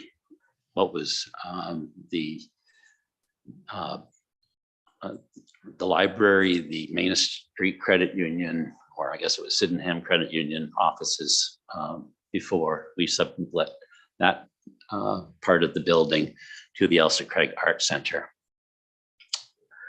The air conditioning system was initially installed about 10 years ago. There's actually two separate units. There's the two condensers in the attic of the main building, which services the main auditorium, cools the main auditorium.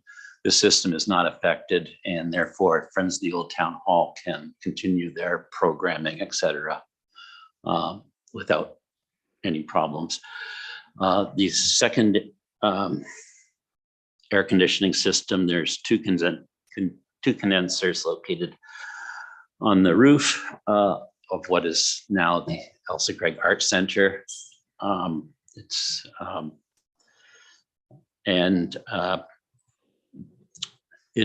It does the main floor, which includes what was the former clerk's office, the former council chamber, the office, which the Old Town Hall uses, and the present Elsa Craig Art Center. Although only one condenser from this unit has failed, the system is not functional. I'd like to just say that in normal times, we would not be making this request, but these are not normal times.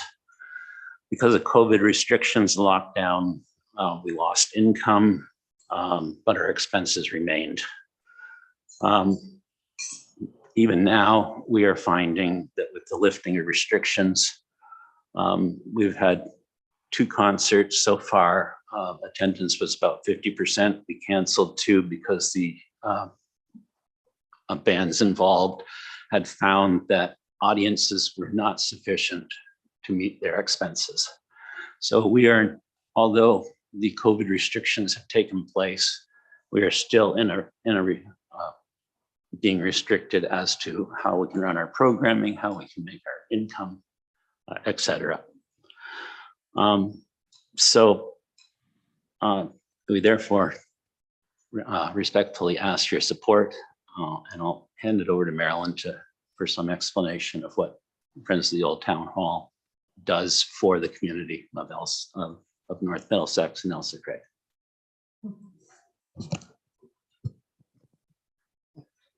Thank you. So in 2002, we took over the building to manage it. We wanted it to be for the entire community. So we put on programs for children all the way up to seniors. In the summer, it's used more for kids. In the winter, it's used for seniors, and we put on concerts. We do all this ourselves. We're volunteers. Nobody pays us. In this day and age, our type of organization is quite unique in the fact that it is all volunteers. A lot of people nowadays hire EDs and directors, and we're not up to that stage yet. We're just doing it by ourselves. So like Jerry said, COVID really knocked our socks off. We had 7 programs planned, and we just hit a brick wall. We had to cancel everything. We had incredible support before COVID. Our audiences were great. Participation was wonderful. But since we had COVID, we have to rebuild. We have to go right from the beginning again and try and build an audience, try to build people to come to our programs. So our programs are, in the summer, we have children come to camps. So we hire a summer student through the government grant program, and they bring in kids. So local kids, not only are we're bringing entertainment or something for the local kids to do, we're also hiring a local student. In the winter, we have very good programs for seniors. We have Craig Active, which is the 2nd and the 4th Tuesday of the month. And we have a soup and sandwich lunch, which is really well attended. This is not for the seniors in the nursing home, but what we decided when we started this program was that it was for seniors who still live in their own home, but they're still looking to have a social event. So, and that has grown from 6 people who came regularly to now we have almost 30. But that too, the attendance is slower than we were hoping for, plus summer's now on the way. We also organize a concert program, and that has really suffered because of COVID. So the concert program, we never lose money on it because we do an 80-20 split of ticket sales. So we don't lose money on it, but we're certainly not making any money either. So it's been a challenge, as everybody knows, to bring any sort of income into that building right now. We're not giving up. We're going to keep fighting for it and try and bring back our audiences. We are one of the only live music venues in the area. It would be a shame to not have it.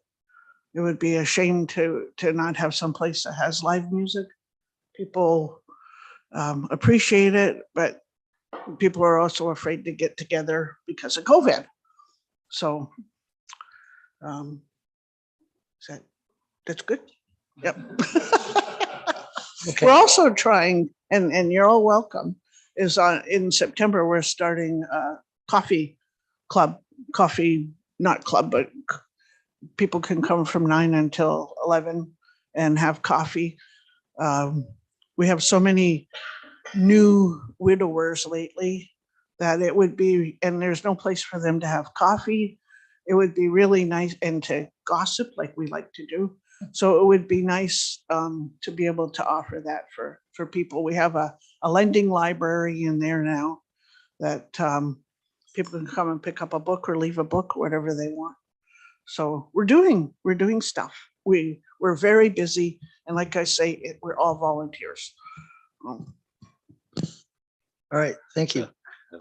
Jerry, I don't have, because I can't look at the agenda at the same time, or at the report, sorry. You're asking to split the cost, right? We did on, Okay, I just wanted to confirm that part. So questions from council? Deputy Mayor Canales. Thank you, Mayor Rob. When you say split the cost, I think the cost was 13,000, so you're looking for roughly 7,000, is that correct? yeah.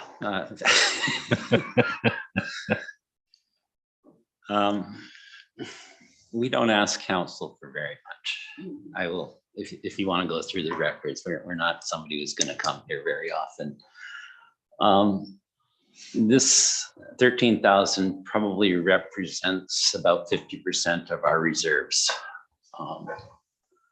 So it is even with our 50% put in, or splitting it between the two. If we do get support from council, it is still a major hit on our finances. We chose 50%, I guess, at the advice that I don't think council has systems to support the community. They have community development grants that and that. So we're going outside the thing. I don't want you to think that we're asking you to prop up the old town hall. This is a very special request under a very difficult situation brought on by COVID and an extreme breakdown. So yes, we put at 50% because I guess we don't want council to feel responsible for the So, town hall. but you would take more. We would, in fact. I have one final question, Okay. and I'll pass it on to my colleagues in council. Given the time of year and looking, I'm seeing this anywhere from 2 to 12 weeks for this material to come. Is this something that needs to happen now, or can this be looked at, say, or in the spring of 2023? Because, weather is changing. Even today was quite a bit cooler. Brandon and I have actually been exchanging emails. I think we're, yes, I think that can be done. I don't know how Black McDonald quoted based on, I think they were originally quoting on doing it as quick as possible. And they had the one option was in fact just replacing the condenser rather than the whole route. Although they did not advise it, and also other HVAC groups did not advise putting half a system together because they fail. So I think when Black McDonald put the quote together, they were looking at, in fact, an emergency situation of getting up and running again. We did supply the Elsa Craig Art Center with a 14,000 BTU, which is the largest domestic one we could in fact purchase. Air conditioner. The air conditioner, yes. As they'll tell you as they come in here now, it works, but it's acceptable, but it's not. Great. Well, thank you very much. You guys did awesome over there. Thank you. Thank you. Councillor McClinchy. Yes, Jerry and Barb, I really commend any volunteer for all the time and effort that you put into that place. I know you love it I know you love it dearly, and you really wanted to go, and it's for the benefit of North Middlesex. I know I'm kind of going to compare you with the Friends of the Carnegie Library. They had a similar situation where they had to replace the heating and cooling system in the library in the old Carnegie. But fortunately, the Parkhill proceeds money donated $20,000 towards that. My question to you is, I know right now today the Friends of the Carnegie Library people are donating for a lift. They're making money to get making these projects possible. So does anybody feel that they have more money that they can handle, that they may help you with this program? Because in the fall, I'm not sure, when you applied for the grant, everybody got a certain amount. And we already have our budget set for this year. Is there anybody that has said, this is very important to the municipality. I would like to contribute to this because it's not my way of thinking. If we give to you, then what about all the other organizations that are out there fundraising and struggling? They all went through COVID as well. And so they're struggling as well. So, that's just my question, is that I don't know how that would go over. It wouldn't go over. I know with other, other groups that work very hard, volunteers spend all their time as well.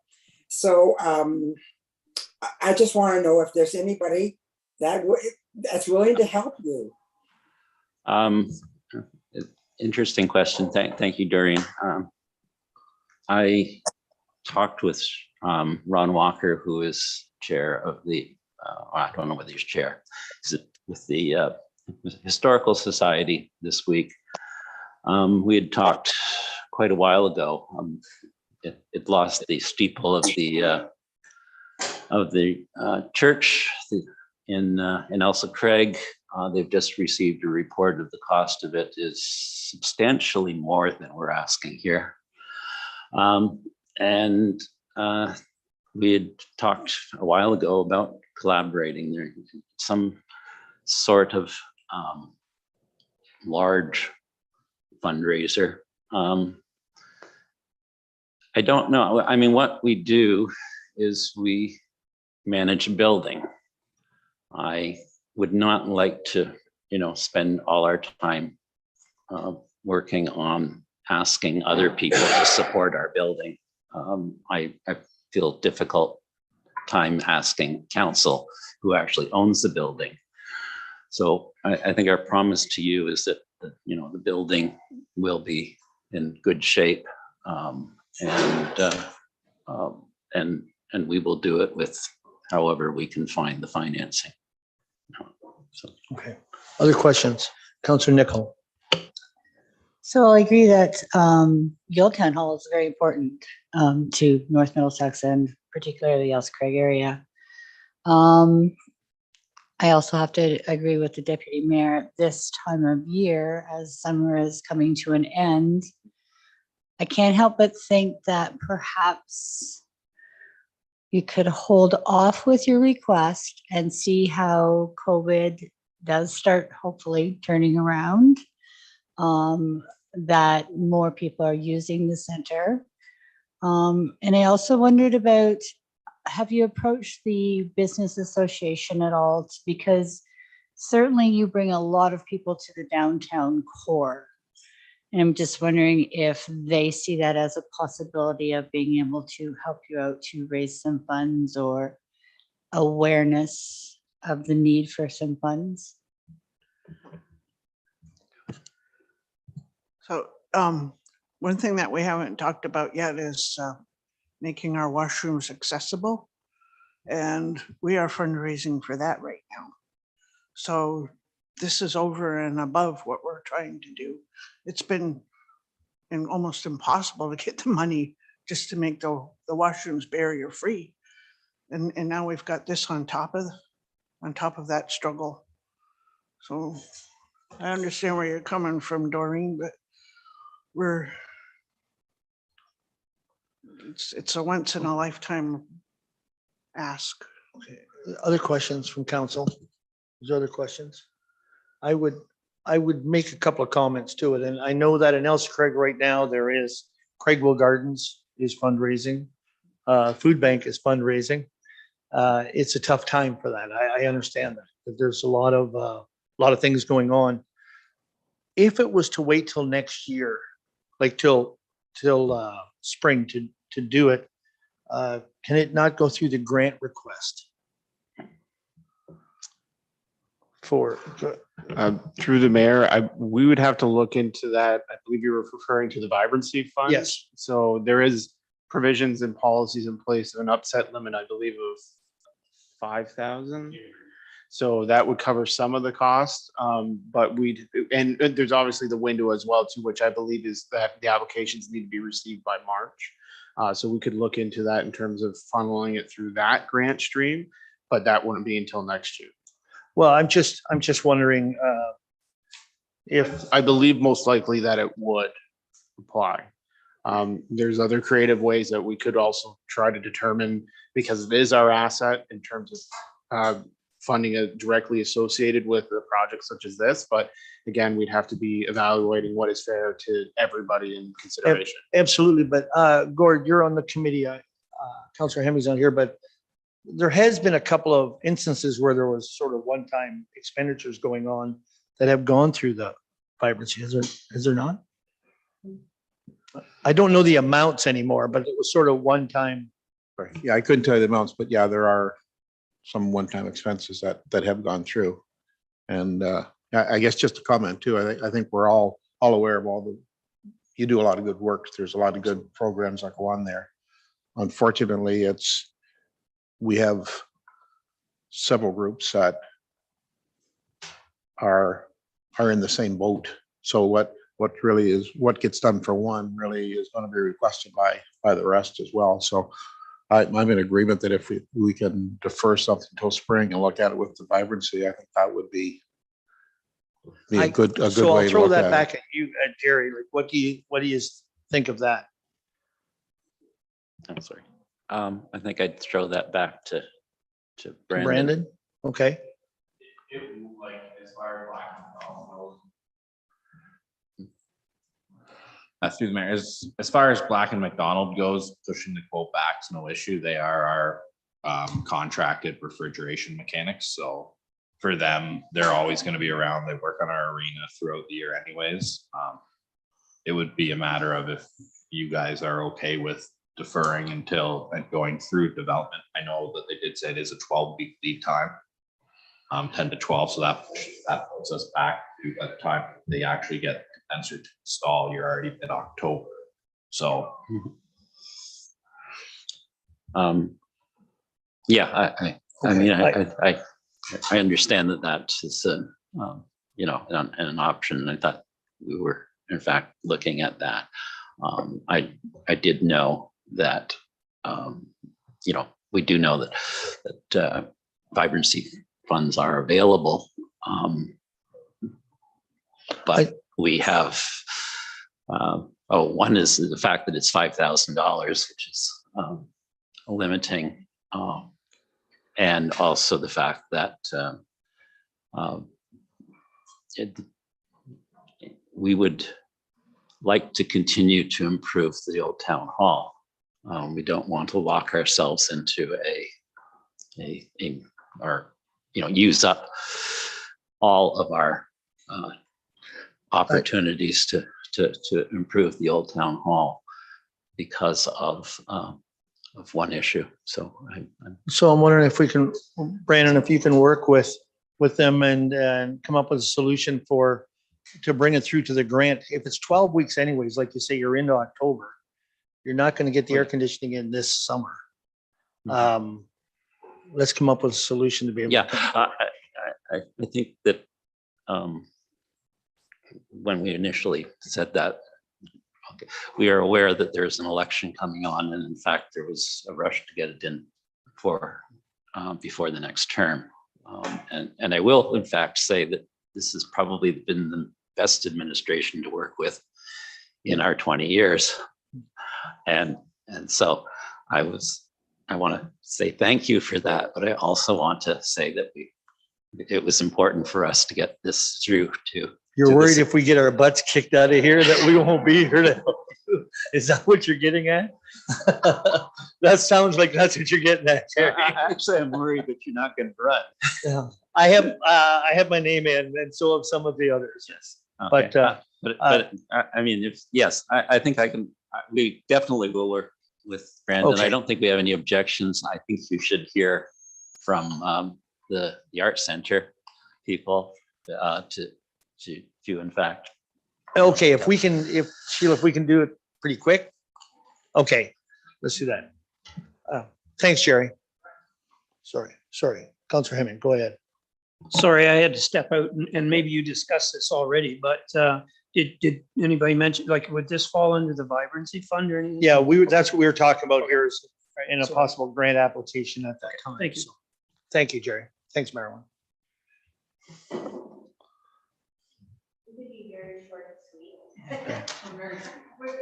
Okay.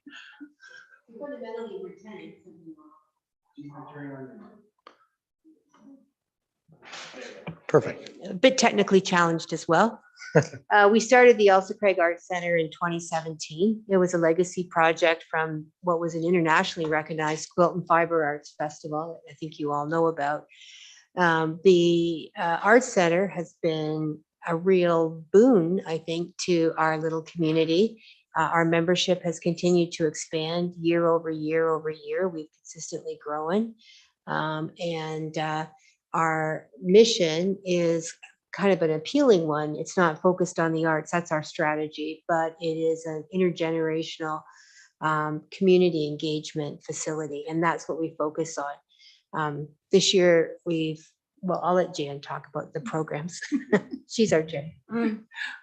This year, of course, is coming back from COVID as everyone else is. And we have a very small center physically, so things like distancing was difficult. We purchased a HEPA filter to do what we could. The Old Town Hall was very helpful in offering us space when we needed bigger space. But we seem to have come back really well this year. So far, up until July, we've run about 25 events, and which is generating probably close to $9,000 worth of income just for those events. But that's not, we don't do it because of the money. We do it so that people have things to do. We range in age. This year we started with our first true youth program in the summer with a sewing camp for kids.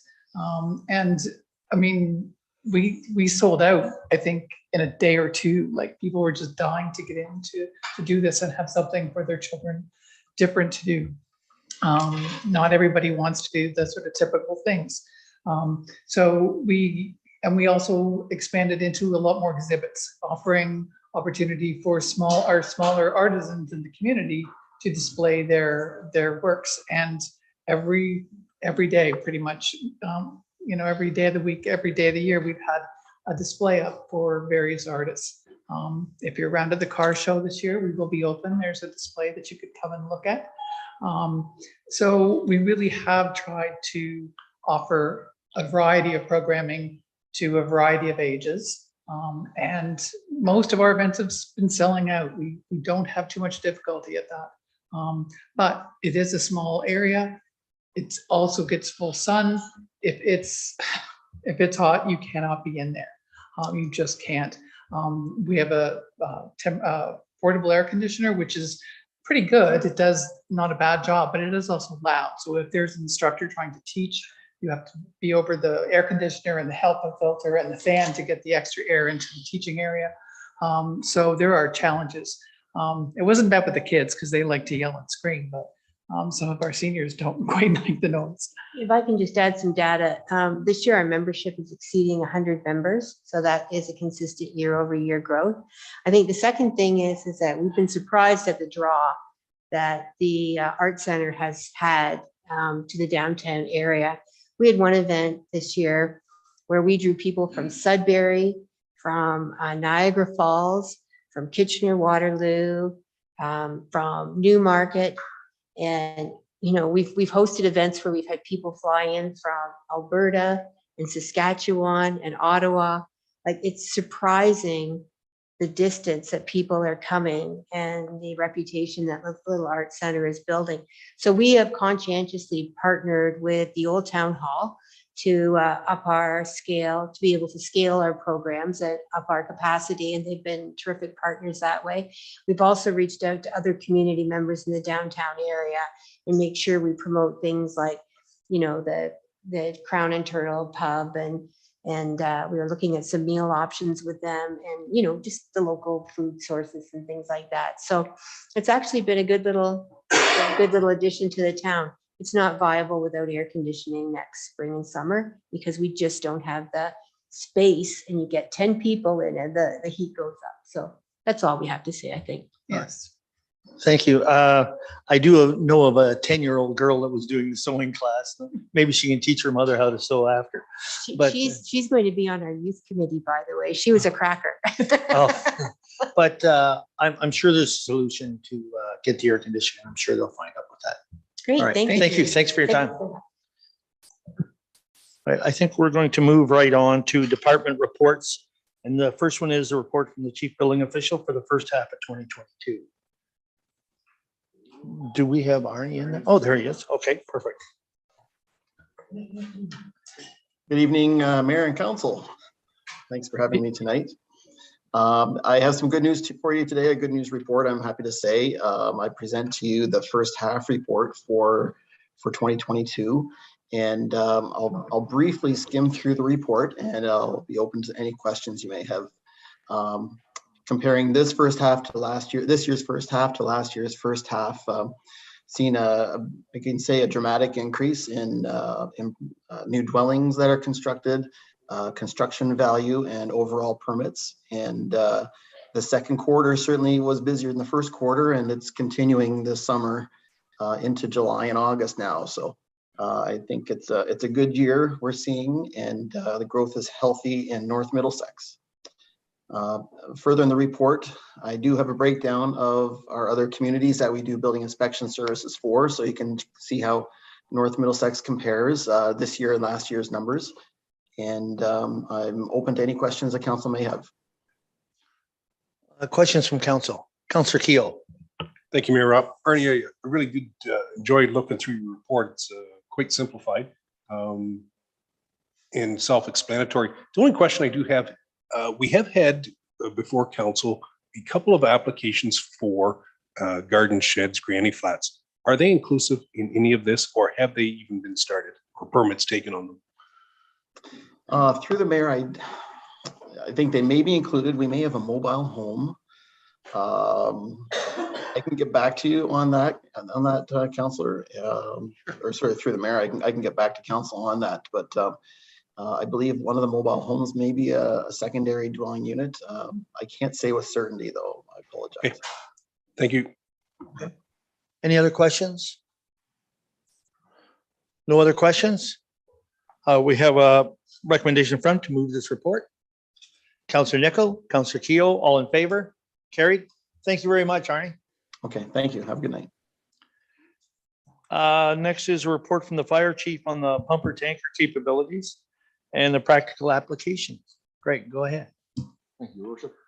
Just in front of you, councillors, you'll find a report that was requested just to give some information about a call that the pumper tanker from Elsa Craig was dispatched to and how it performed. It's not the first time it's used for those capabilities, but it was one that seemed to have caught some attention. Questions?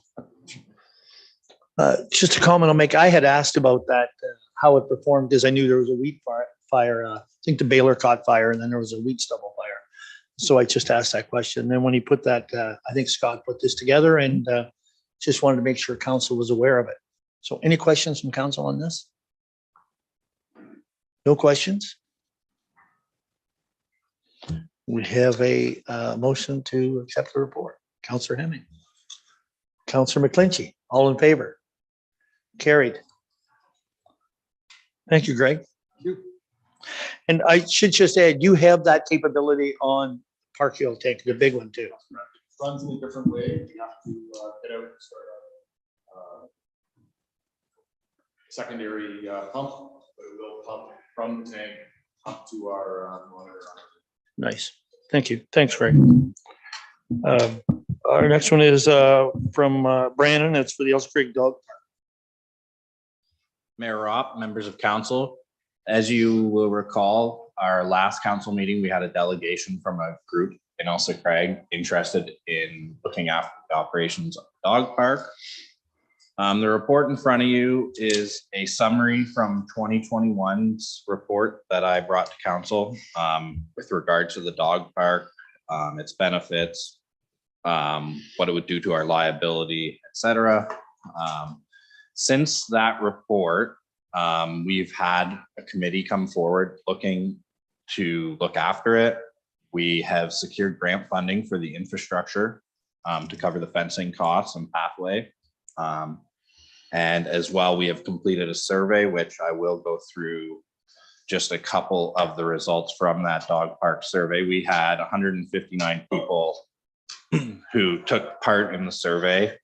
And of those 159, 87% felt that North Middlesex could benefit from an area where dogs can safely play off leash.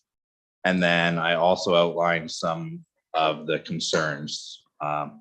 About 50% of people have no concern with the dog park. And then the other two major concerns were safety and animal vaccinations. Just to touch on safety, currently dogs could be running in the Lions Park anyways and have confrontations. There have been few, especially with children. I know one resident's had his kids approached by dogs, fell off leash, kind of puts a scare in the kids. Giving an area where the dogs can run off leash contained, where kids are not allowed in, kind of takes that away. And then in terms of vaccinations, on our signage, we will require vaccinations. And then if further enforcement is needed due to issues that arise, then that will apply. So the report in front of you is that we do move forward with the dog park pilot project in Elsa Craig. Any questions? Questions? Councilor McClinchy. Okay, Brandon, with this group that is, is going to look after this, was the discussion of small dogs versus large dogs? Is there going to be an area in the park for that? Or is it up to the owners of the dogs to control their dogs with like small dogs versus large dogs? Through Mayor Ropp to Councilor McClinchy, that the map, I believe it is in my report. It outlines a small dog area and a large dog area.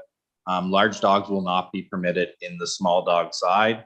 However, if an owner of a smaller dog is comfortable with larger dogs due to perhaps its upbringing with larger dogs, it will be permitted in the large dog side.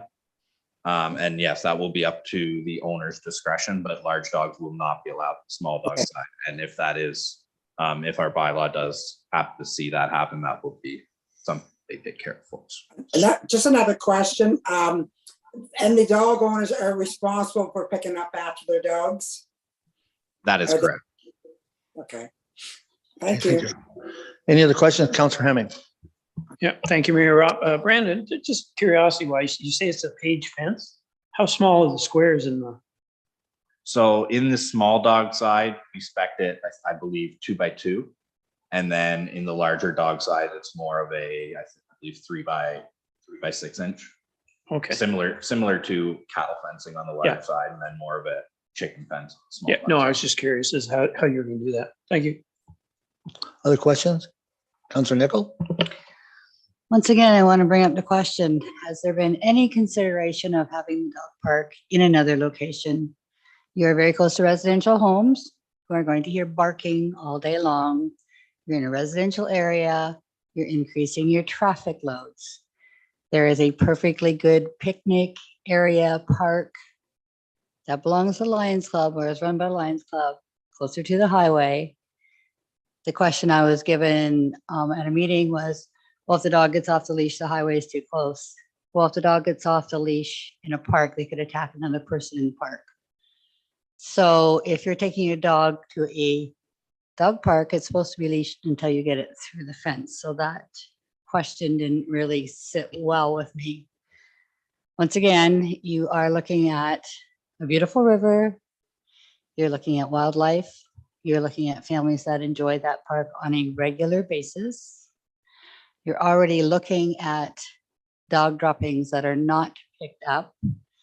And dogs don't necessarily hold it till they get to the park in the fenced-in area. So that's already a major issue. And now you're going to attract more people. I believe that for the taxpayers, there's still going to be an increase. I believe there's hidden costs in cleaning, snow removal to get to the park, upkeep of the park. I think if this went through, even as a trial basis, I would want a complete and accurate accounting of every cent that it costs the taxpayers to run this park. Deputy Mayor Nelson, you had your hand up. Thank you, Mayor Rob. I want to congratulate you on getting a grant funding to put the fences up. That's excellent work. It's good stuff. You know, and I think it's an excellent idea. Contrary to my colleague, I think that dog park is a great idea. And I'm going to look at the survey, 159 people. I didn't see too many of those concerns that were addressed in the responses. So good work. Through the mayor to deputy mayor, thank you. But Amber is the one who did secure the grant for us. So those thanks go to Amber Tiller. Thank you, Amber Tilly. Other questions? Councilor Keel. Thank you, Mayor Rob. I took the liberty today to talk to a neighboring municipality that has put a dog park in some time ago. They have had a level of success. However, where this dog park is located is well away from in the residential area. So his recommendation or his opinion is it's a good thing. However, neighbors and ratepayers don't need to be listening to dogs. So if there was another location, he said they certainly have had success with where they located theirs, which was away from a residential area. Okay. To that point, part of the reason for the selection of the park is all the materials I read recommended that you have a minimum 1 acre for the dogs to run. Otherwise, you're not giving large dogs enough space to fully exercise themselves.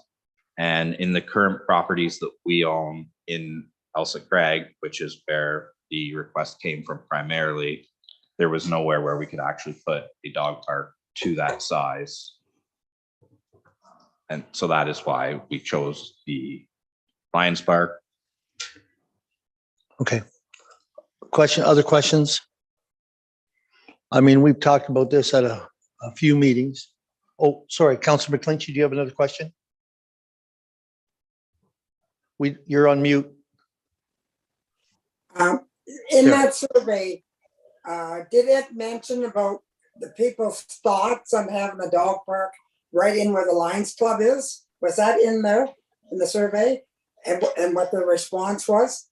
How many were in favor of having it right in the Lions Club Park, this dog park? Through the mayor to Councillor McClinchy, in the survey, the outline that's in the report as well with the large dog side and small dog side was part of it. So the survey did identify Lions Park. I don't have the full results of the survey with me. There were a few people who didn't want it in that particular location. And then there was also comments that they thought it was a suitable location. So. Okay, thank you. But I think what she's asking, they're aware of, in the survey, they're aware of where the location was. Yes, that is correct. Okay, thank you. Any other questions, comments? No other questions or comments? All right, we have a recommendation in front of you, that is to proceed forward with the dog park. What's your wish? You're making a motion to proceed. Is there a seconder? Seconded by Councillor Hemming. Other discussion on it? In favor? In favor? 2, 3, 4 in favor. Opposed? 1, 2 opposed, 3 opposed. It is 3 opposed. You're opposed, Doreen? Okay. Yes. 4-3, it is carried. The next one is the arena naming rights, and that is you again, Brendan. Mayor Ropp and members of councils, the report in front of you is just another source of revenue potential for the municipality. Staff are proposing that we explore the option of the naming rights for the North Middlesex Arena and Fitness Center, putting it out to businesses to see if anyone's interested in a sponsorship package for 5 years. We would basically ask them to take care of all the signage costs and then what they're willing to pay year over year to have the naming rights. Once that tender goes out and comes back, we will bring the results to council for council to see.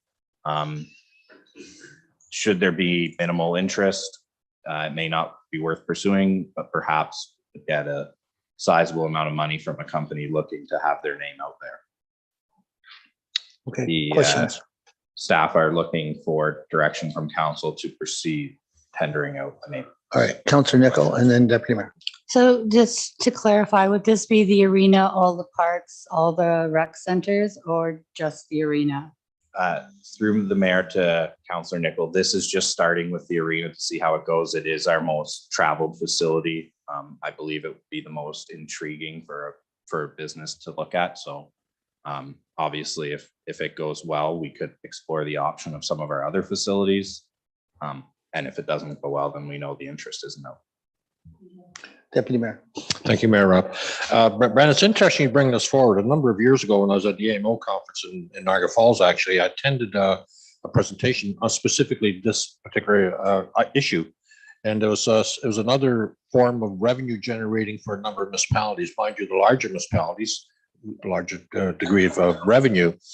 I think the challenge you may encounter is, and I don't know what your strategy is, but to solicit those larger corporations, which may or may not have an interest in naming or paying for the naming of our facilities. But I certainly hope I wish you well. Thank you. Other questions? Other questions on this? No, so the recommendation is that council direct staff to tender out the naming rights of the North Middlesex Arena and Fitness Center. Remover for that, Councillor Nickel, Councillor Moyer, in favor? Carried.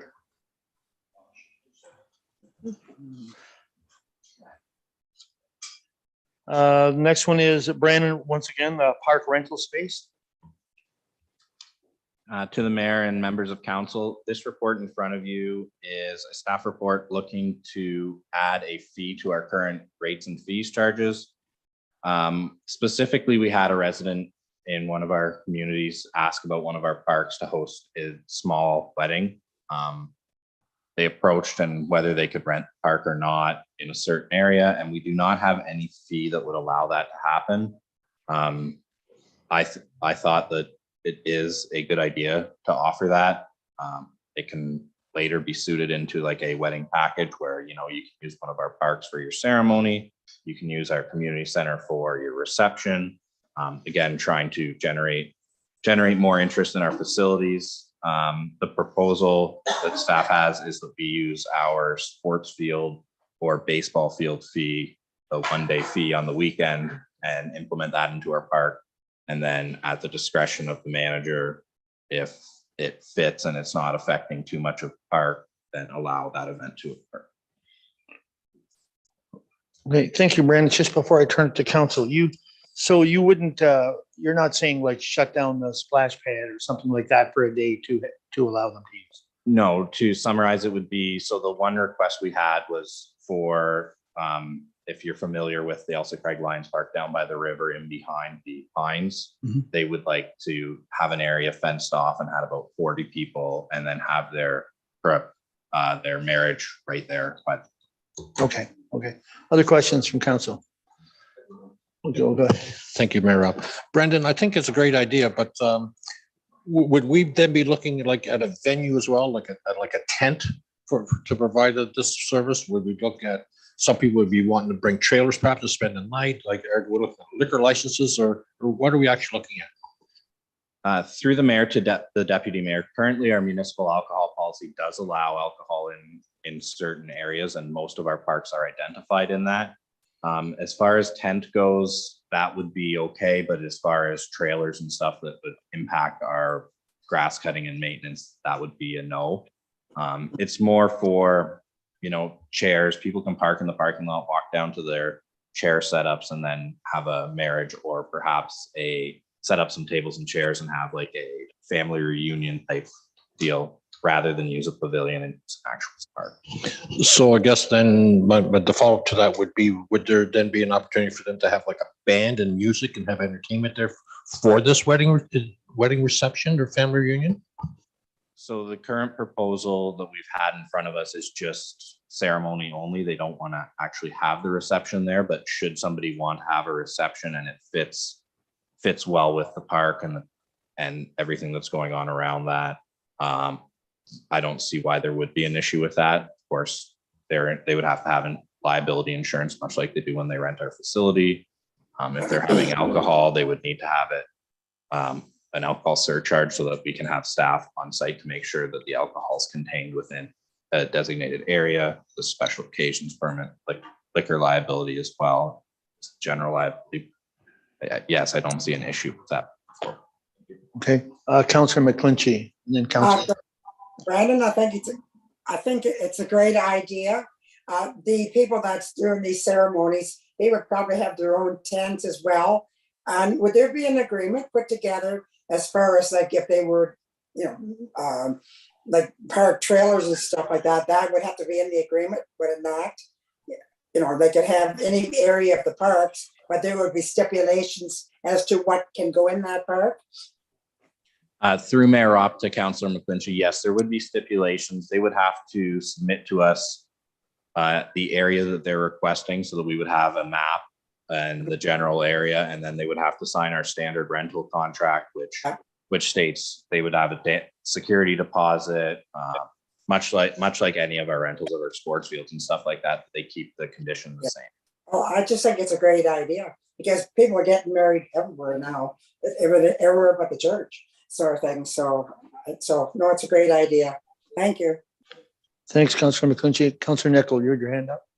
Yes, so the covered in area right now in Elsa Craig, the outside covered in area, is that rented out now?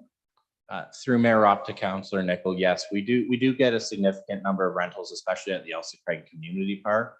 The Elsa Craig Lions Park Pavilion is far less utilized. I do believe that's probably due to the proximity to a splash pad and playground when families rent for family functions. Okay, yeah, I guess my question was, because the washrooms are also right there for the splash pad, if that would become an issue for, we're renting this, you can't come in. So I would hope it wouldn't, but. So currently, when somebody rents our pavilion, we do make them aware that bathrooms are public washrooms, and that with the proximity to the park, that members of the public are still able to use those washrooms. We see parks rented. The East Williams Optimus Pavilion there in Nairn is a frequent one. And we haven't had the issue of people renting and saying members of the public. One of the big ones this year we had was a rental during minor soccer. So minor soccer kids were there, used the bathrooms. They didn't have any conflicts with the renters. And then if they were doing it, say, let's say out behind the ball field at Parkhill Sports Park, and the proximity to a washroom was quite a ways away, I would make the recommendation to them having the event to bring in porta potty for that event. Well, I think that your idea is a really good idea, and I think it will get used. All right, any other questions? Seeing no other questions, we do have a recommendation that recommends staff to create a park rental fee for events for the same fee as the daily sports field rentals. Moved by Councillor McClinchy, seconded by Councillor Hemming. All in favor? Carried. Our next item of business is the report from Economic Development and Communications Coordinator, and that's on the scorecard for the North Middlesex Strategic Plan 18 to 22. Through your worship, members of council, the report in front of you today is for that council received the North Middlesex Strategic Plan 2018-2028 scorecard update for 2022 as information only. and that council directs staff to update and appendicize the 2022 scorecard to our corporate security strategy or corporate strategy plan as required. The highlights that I'd like to go through is we relatively have the same score, but I would like to note that we have transitioned over from tasks complete over the last couple of years that haven't really been quantified. So it's really important to get back into this exercise. The other one is we have changed to go to a numerical grade where before we didn't, and it kind of made everything blend a little odd the first time. So as we go through, we're kind of learning these. We've identified the top 3 priorities that were identified by the exercise, and a couple of them are affected by customer service and federal grants and provincial grants, which we'll speak to on a different matter today. So I think all in all, we're moving ahead, but as in any case, there's a lot of other moving parts and other consideration that we need to just constantly recircle back to the strategic plan. I'll table it for any questions that you may have. Questions on this? Deputy Mayor Canales. Thank you, Mayor Rob. And going through the scorecard, I found it interesting that the discrepancy between the scorings from staff and council, like in some cases, it would be like 80 versus 0. And I found that really interesting. I also did find that interesting. Amber and myself actually kind of stepped back from doing the scores, and we just wanted to be impartial and evaluate. Some of them don't really have an explanation, to be honest, but that's, I think, just illustrates the fact that the more we do this, the more we refine it, it will become better, become a better tool for us in the future. So our intent is to start making this a regular activity right before budget so that we have some guiding principles for us to roll into in terms of budget consideration. Okay, other questions? No other questions? We have a recommendation to receive the report for information only. Moved by Councillor Moyer, seconded by Councillor Keo. All in favor? Carried. Thank you. Passing of accounts. Thank you, Mr. Mayor. So the report in front of you outlines the municipality's expenses for the period of July 7th, 2022 through to August 4th, 2022 for a total of $1,863,655.75. I open the floor to questions. Questions? Councillor Moyer, back up, Deputy Mayor. It's Councillor Moyer first.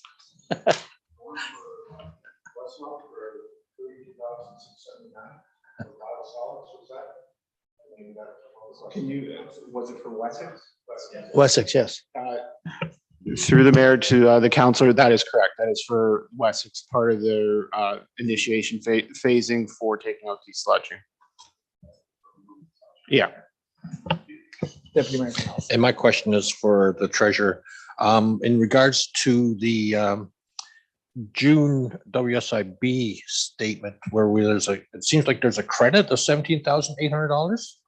Through the mayor to deputy mayor. Yes, in April of 2022, we were given, well, the WSIB had an enormous surplus that they distributed across the board. And our portion of the credit was a little over $24,000. Well, that's good news. Mm-hmm. Other questions on the accounts? Seeing none, we have a motion to pass our accounts for information. Councillor Moyer, Deputy Mayor Canellison, all in favor? Carried. Thanks. Thank you. Committee reports. Lake Huron Pipeline, nothing. ABCA. Yeah, actually I do, Mayor Rob. As you can see, the 5-year forecast, which is just basically a wish list of what the percentage increase would be, and they realize that as well. On a different matter, though, and I understand that our CAO had a discussion with their CAO as well. But one of the things that came up during our last board meeting was the struggles of in-camera meetings and how they impact on planning processes. Because in one particular municipality, a house was erected without a building permit, even from the municipality, or without a permit from the Salvo Bayfield, but there was no dialogue between the two entities because both sessions were in camera, and thus the information could not be shared with each other. And so something that we're going to be looking at, how can that be circumvented so that information can be shared? I, through your worship to the deputy mayor, I've not heard of that problem, but I could see how it could be pretty perplexing in terms of policy and procedures for both corporations and managing that issue. I would look forward to seeing how they handle that. Additionally, to your point, I did have a meeting with the CAO for ABCA and another local CAO that was spelling out some of the next scheduled milestones for the governance reform at the conservation level. And I will be coming back with a report to council to bring you up to speed. It just didn't fall to meet this schedule on this meeting.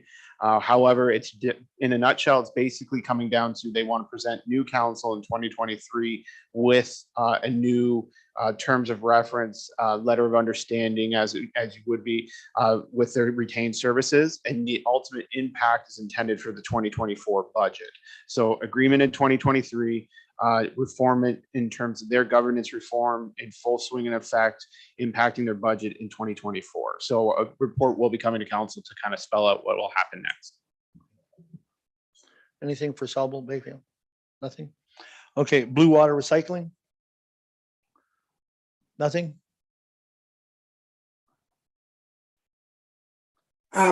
Mayor Rob, I'm not sure if Richard submitted that. It may have missed the deadline. So I just said to put it into the next council. Okay. All right, thank you. Economic development? Nothing there. Local school? I see we do have two people running for trustees for Middlesex now. We do at least have a full card. Recreation? Policies? Fire committee? Okay. And Aqua? Nothing there. Okay, let's move on to correspondence. County of Middlesex, Sawbull Bluffs, declaration of no appeal. Town of Coburg, I won't list them all. Changes to the provincial Amber Alert system. Receive and file, supported at that July 13th meeting. Township of Perry, Town of Kenora, support private members bill C-233, Kiera's Law. Move to support by Councillor Nicol, a seconder. Councillor Moyer, in favor? Carried. Okay. City of Owen Sound, removal of municipal councillors under prescribed circumstances. Receive and file. Receive and file. Bill Daniels, request to rename the Elks Craig Community Park and Community Center. I hope everybody's read that letter. That is to honor Earl Ross. Do you want to speak to that, Brandon?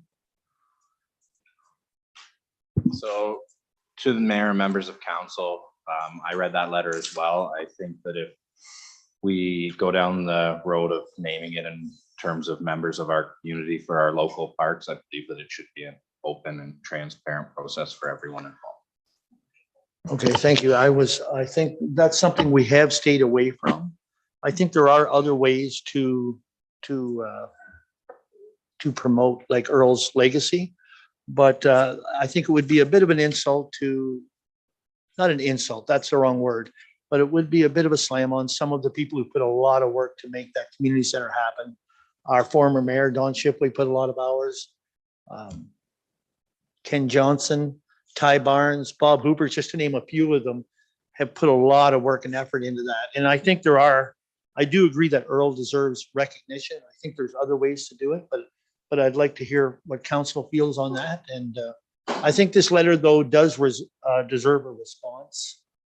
I agree, Mayor Rapp. I think it does as well. And I think Earl certainly was well known and contributed significantly to our community. My question for Brandon, though, is that if this were to occur, we had just talked about naming rights and by sponsors, that would almost be null and void that particular proposal, would it not? Through the mayor to the deputy mayor, I think that our parks are a little bit different than some of our facilities. The naming rights, when I looked at it, I looked strictly at an arena. People Google arenas to find them from out of town. They get a lot of hits on Google. Whereas something like the Elsa Craig Rec Center or the North Middlesex Community Center don't necessarily have as much grab to the eye. And then even beyond that, our parks, I don't believe they'd have the appeal. And I could very well be wrong. And if we go down that avenue, we can explore that. But in terms of naming the park, I think that would be something. We do have a Ken Vernon Park. We do Which have a was, Ken which was Vernon done at West Williams, right, before amalgamation, but I think since amalgamation, and I'm being careful here because, I mean, Earl is very strong name in our community and deservedly so, but I think there are ways to And you one know, thing we could look at is honoring members who have done things for the community plaques. I know that there's lots of space in parks that put up plaques and. there's also, Brandon, at, I know at Elsa Craig for sure, there's where they blasted the rocks, you know, and they put sponsors' names in there. I think the Village Association has one, and there's Women on a Mission. It's another option. I mean, but I think, can we get a letter back to Bill was the one who sent it, and just saying that. I think too, and I mean, Earl Ross and his family are very good friends of mine. I think we have to be very careful because then you've got the Campbells, Right. right? And you've got a young lady who's now getting very famous for hockey. We have some other really amazing athletes within our community that are moving up in the world. So I think it's something you have to be very, very cautious of. I mean, I'd love to see his name plastered all over the place, but he is not the only person who has made Elsa Craig famous, unfortunately. Okay, but we can look for other ways to possibly honor that. So who would send that return letter to? To your worship, it would be most likely signed by Brandon, but we would tackle it as a team to make sure that the options are spelled out in terms of our consideration. This sounds like more of a mental note if we're moving ahead for certain consideration, that we can certainly bring these ideas forward with if we ever redo a large community center, or, you know, we're gonna have a very similar dialogue or consideration, and we should, in terms of Hensel for the fire hall that they, you know, donated the lands for. So it's definitely one of those ones, I think it's more of a step forward we have to consider rather than cherry picking, if that's the right term, on existing facilities. We have done streets in the past. You know, we have done streets in the past. And we are, you know, incurring development, so we do get these options as we come through in terms of streets names, but that is a discussion with the applicant. Okay. Township of Mulmer, climate emergency declaration. Receive and file. Ontario Sheep Farmers Livestock Guardian Dogs. I'd like to support that. Is there a seconder? I'm not seconding it, but I'll get a seconder and then we'll have a discussion. We have a seconder for it. Councillor Hemming seconds it. Okay, now. I read that and I would like some clarification in supporting that. I mean, we have very strict bylaws on how many dogs. It pointed out that, you know, dogs barking is outside of their would be outside of a bylaw. So when you're supporting that, I'm wondering if we're supporting things that we would never support within our own area. Okay, so Jonathan, you want to speak? Through your worship to council, I would suggest giving direction to, if this is something to be considered, to give direction to re-examine the animal bylaw, because you were absolutely correct, because this could, depending on how it's interpreted, it could allow another dog to be in the home above and beyond what we currently have, which is 2. You know, I did go through the letter as well, and there is some, we'd have to cross-examine and make sure that our bylaw in North Middlesex can undertake or allow an avenue such as this to exist. So I think the direction to staff would be that we review our animal bylaw and that we can see if we can incorporate this proposal. I believe we are also looking at it originally a couple months ago. We just haven't brought it to council. That's correct, Richard, isn't it? Yes, thank you. There is a new animal control bylaw that has been developed. I've been working on for, well, since I started. There was a concern raised about exotic animals and the possibility of them being brought into the municipality. And currently there were or are no provisions regarding that. So I have been working on something, just put it aside at the current time, but it can be ready to be brought forward fairly quickly, including provisions for that. Okay, thank you.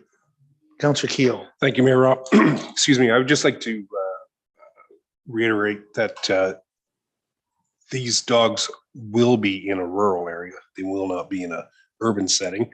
North Middlesex does not have a lot of large sheep herds, and I honestly can't see anyone having any more than one or two of these dogs running at large. They are a trained dog in order to protect sheep, and having known one particular farmer that has one, it is quite advantageous to him that he doesn't have any wildlife damage with predators on his sheep. So anyhow, I have seen it in play, and it does work well. Okay, but can I ask, do we have a bylaw that would prohibit them from having these dogs? Through your worship, my interpretation is that the bylaw would not prohibit somebody having a dog or in this manner. So if it's a one-off, or if they have even two dogs of the same breed and they do the same thing, but that's all the dogs that they have, they would be completely fine. It's rather the interpretation of getting into, lack of a better term, a service dog, and what impact that has on our bylaw as it currently exists, because that's more of a working dog where we just lump dogs together. So we would have to break some things apart. Again, that goes back to examining what it would impact on our bylaw, but we can certainly look into it. Okay, so I'll ask you, Councillor Keogh, you brought this forward as your motion, and Councillor Hemming seconded, to turn that to staff to have a look, whether that can be included in the bylaw that they're working on. Sure, but I'd like it to be designated as a livestock guardian dog. Okay. Not a domestic pet. Right, I got you. Okay, so that would be acceptable to you to go with that route? For sure. Thank you. Councillor Hemming? Yeah, it also states that they're licensed and registered, right, as such. Yeah. Yeah. Yeah, okay. London Middlesex Health Unit, their monthly report, receive and file, yes. Oh, do we need to vote on it? Okay. Okay, in favor of that, I'm sorry, in favor. Yeah, that's carried, unanimous, thank you. Thank you. The Health Unit, their monthly report, receive and file. Thames Valley District School Board Accommodation Plan. The plan did not come up for me. I got the report. I did not get the plan come up on mine. We can look into that. Okay. Volunteer opportunities at Jake's house. That's in Lucan, right? Yeah, that's in Lucan. So they're looking for volunteers anyways for Jake's house. City of Brantford seeking prosperity and partnership with Indigenous nations and a timely resolution of Haldeman Tract land dispute. Receive and file. Town of South Bruce, Pennsylvania, physician shortages in Ontario, receive and consider, or receive and file? Receive and file? Okay. Municipality of Huron Shores, Ontario Wildlife Damage Compensation Program. Receive and file. City of Brantford, potential threat to home ownership, money laundering. Receive and file. Enbridge Gas, notice of application, the rates, I think they're going down, aren't they? Receive and save. Ontario Newsroom, Ontario increasing access to high-speed internet across the province. Receive and file. Is there anything to that? Through your worship, members of council, what was a little bit alluded today with Rod in his locates discussion, North Frontenac has obtained a grant from the provincial and federal government. I believe it's in partnership with MISA and SWIFT. I might be wrong on that, but they will be installing a lot of fiber optic in North Middlesex in the next year and a half. Just due to the scale of and volume of reports that we had today, they would have been here doing a delegation, but they will be on September 7th meeting to break down what they're going to be doing, how long the rollout work is going to take. But I can tell you, we are working the background. We have processed, I believe, one cluster of design so that they will be mobilizing pretty shortly in terms of putting in fiber optics in the rural community. So more to come, but just wanted to give you a brief update because we are identified in that announcement as well. And that is all in the rural area. There's some hamlets. but- There are some hamlets, but for the lion's share, it is in the rural area. It escapes me now how much they're actually covering, but it is a significant It's a amount. large, it's a large. And the other thing I can mention is because of the speed in which we worked, we are one of the first ones that they focused on. So it's not like we're going to be at the bottom of the queue for North Frontenac and other municipalities. We're up at the top. Good news, eh? Okay, well, let's go into other and urgent business. Middlesex County Barrister and Solicitor's Office at 11293 Argyle Street Validation Certificate.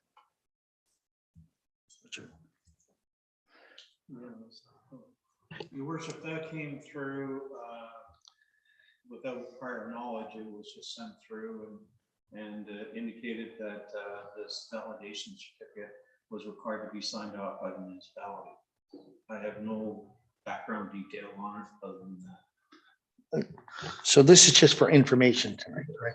Because would that be because the church owned that farm at one time and then they bought it? Through your worship, I believe it's some of the title stuff that we're trying to resolve with them in partnership because there was some concerns about some road allowances and so on and so forth. So I think it's just a clerical exercise. Okay. But there is a resolution required. Yep. Yeah, I was coming to. Okay. So it's recommended motion that the municipality of North Middlesex approve and proceed with the certificate of validation. Moved by Councillor Nicholl, seconded by Councillor Hemming. All in favor? Carried. Next is a memo, current serving limitation within the settlement area of Parkhill. Through your worship, members of council, this is just an FYI in terms of the discussion that we were having previously for capacity within Parkhill. This letter will be sent out to all the developers that are currently actively or maybe inactive in discussions with the municipality. I would like to note that this letter has been discussed at the legal state with our barrister in terms of form and function. And eventually what will end up happening is this is just the starter of the conversation, is that a holding provision will be placed on Parkhill in its entirety, barring future development once we hit that breaking point. So we're looking at this as a discussion in terms of engaging the development community in Parkhill so that we give them ample notice. The other thing I can mention in terms of notice is that this has been an identified issue or concern when we meet with every developer. And to the point where the last time I said it in a pre-consultation meeting, all they said is, yes, we know. So although I'm sure they won't like this notice, they are aware of it and we're just formalizing the process a little bit further. Okay, Gordon, Councillor Moyer. I know you mentioned earlier that, or one of the other meetings, that some of the developers might be interested in contributing to a solution. Would they? That would certainly be part of this conversation, but I can't speak to their thresholds of contribution. You could certainly argue that there is a correlation to development charges, that they are already contributing, but I certainly will, when we engage them, and I expect some of this conversation might not be nice, that, there is an opportunity to come in, speak with council, jointly come together as the development community in Parkhill and finding funding solutions as we move along. And they are part of that. It's just determining whether they would be willing to contribute at a X, whatever that value is, would be hard to say right now, but I'm certainly open for any conversation. Okay, thanks. The memo of the Parkhill Main Street Reconstruction Project update. So just before you start, I want to say this report in the last 24 hours has changed a lot. And he's not going to say it, but I'm going to say it. It's because of Jonathan and his team that this has moved forward the way it has. And I have to say, I have never seen the provincial and federal governments get together and move quickly to have these things happen. So I want everybody here at the table to know that this would not have been this report tonight if it hadn't been for the last work that's been done since we opened that tender. So go ahead now, John. Okay, so I'm going to jump around a little bit on these two documents, and we just thought for the continuity purposes that we'd want to keep the tender clustered with the notes here. So barring that this report for the tender award only just recently came up today and was posted, was exactly as the mayor suggested, a lot has changed in the last 24 hours. So I have Stuart from SEMA on the call with us as well if anything comes up. But generally, we had a price escalation come in on the tender, opening the tenders for Parkhill Main Street. That was 35% over budget, which landed at around $8 million. Obviously, that's a concern to the municipality. As you can see through the memo, the ICIP grant was actually framed as a two-part grant, one being reservoir improvements, which the tender is very close to being published, and I am recommending that we do not publish that tender. Rather, we complete it and publish it next year, barring some financial analysis and figuring out if there's an opportunity to find more grant. The second component of that grant award, being 2/3 of the contribution, was identified as the linear works for Parkhill Main Street. That was what was tendered. That is ultimately the recommendation that we award the contract to Breex. So subsequently, what has changed in the last 24 hours is that we went back to the Minister of Infrastructure about our ICIP grant award, which was a contribution of about $6.6 million for both phases of the project, and requested that we rescope the award just to include the linear works. And everything stayed the same. Contributions stay the same. And that was the proposal and that was the pitch, and that's what we ultimately got. So that happened yesterday. We did run the risk, and they identified that the contribution may be reallocated in terms of what is acceptable, but they did not do that. Luckily, we just requested, let's move it along. And we used some of the catchphrases as it would be that the province ran on, which was get it done. And we're saying, let's get this done. This is the biggest this has the biggest driver economically for us locally here within the region for this grant. It will employ a lot more people than in the reservoir one would. It has a better bang for your buck as it would be. So that's what we found out yesterday afternoon. Ultimately, because we fear there could be a possibility of lame duck, that's why we had to turn around very quickly and with a very slimmed down version of a report to council awarding the contract. So barring that, the recommendation as it relates to the tender award is that the recommendation be that council receive the report and that Breex Construction Inc. be awarded the construction/project via the RFT 2022-02 Parkhill Main Street reconstruction in the amount of $8,028,987.68, excluding HST, but including provisions and cash allowances, and that SEMA plus engineering be awarded the contract administrative services for the contract being the same in the amount of $511,836, excluding HST. I can open the floor for some discussions on how we got here, but again, barring how quickly we had to turn around this, we actually, in terms of the integrity of the grant award, we actually come out ahead because the financial contribution stayed the same. So we can definitely proceed with this project. I'm looking at our treasurer for that one last yeah. So any questions? Questions? Stuart, is there anything you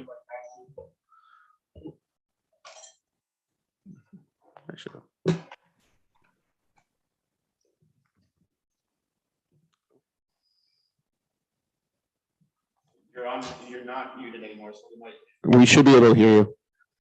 Yeah, you started a question and then you broke up on me, so. My apologies. Do you have anything to add? No, I think you've explained it, that and my letter of recommendations, have outlined what the tendering process was, what the results were. And the one thing that I can say is that the price escalation that we've been seeing over the last couple of years is unprecedented. I haven't seen it in my years of doing this job. So I think from North Middlesex's perspective, now is the time to proceed with this work. It's not going to get cheaper in the future. Okay. We'll come back. Questions. Deputy Mayor Canals. Thank you. I also want to congratulate all of you for the great work you did and to save our butts basically so this project can go forward. My question for you is though, what's the time frame for the beginning of the project to the completion? So I can say with some certainty that the project should be moving ahead this year on phase 1. Phase 2, phase 3 being the Cameron Gillies South and Elliott will probably be shelved to next year in terms of breaking ground. There is a construction window here to start that, depending on Briex's ability to mainly get supplies in order, and that's part of why we want to get this out as quickly as possible, but they should be able to start construction this season. We do have to go into a dialogue with Briex, who is the lowest bidder again, in terms of refining the schedule, but I would think that we can definitely hit something within a month and a half to breaking ground. Stuart, I'll turn to you. Do you think that's a fair statement, or you've been in contact more with Briex since we were managing the political side on the other end? Yeah, unfortunately, my last correspondence with Briex was more on the negative because we were looking at deferring this decision until you've just received this notice from the minister. So I will, assuming that we do go forward tonight, I will be back in touch with Briex tomorrow and get a better idea of when they can free up crews for this and get a schedule going. Realistically, assuming that they've not reallocated the resources, they should have somebody available to mobilize on site within a month. Other questions? No other questions? All right, you have the CAO read the recommendations, the motions. Do we have a mover for that? Councillor McClinchy, seconder, Councillor Moyer, all in favor? Carried. Excellent. One last comment I would make, who we didn't thank was we did meet with Monty's office, and want to thank them for their support as well to get this, to make sure we got this on the fruit. All right. Deferred items are in front of you. So under other business, we did have a letter, I think, that everybody got about the vaccination policy. There was a letter that came. There was a, I thought everyone got a copy of it. I'm sorry. There was just somebody requesting about a change in our vaccination policy. They cannot run for council because they aren't vaccinated. Okay, I assume, I mean, they can't run under the rules that we have right now. We're wondering if council was interested in changing the bylaw or looking at the bylaw. And if you notice that they are under, where are they? 12.2. Richard has put those in there, those policies. And I'm just bringing it up there as an appetite. Jonathan, you go ahead to that. Through your worship, so this is just being brought up as the discussion piece. Yes. There's essentially, if there's 3 options here. One is keep it status quo. The second is revise the current policy that it reflects a little bit more of a test scenario in terms of rapid testing coming in and providing those.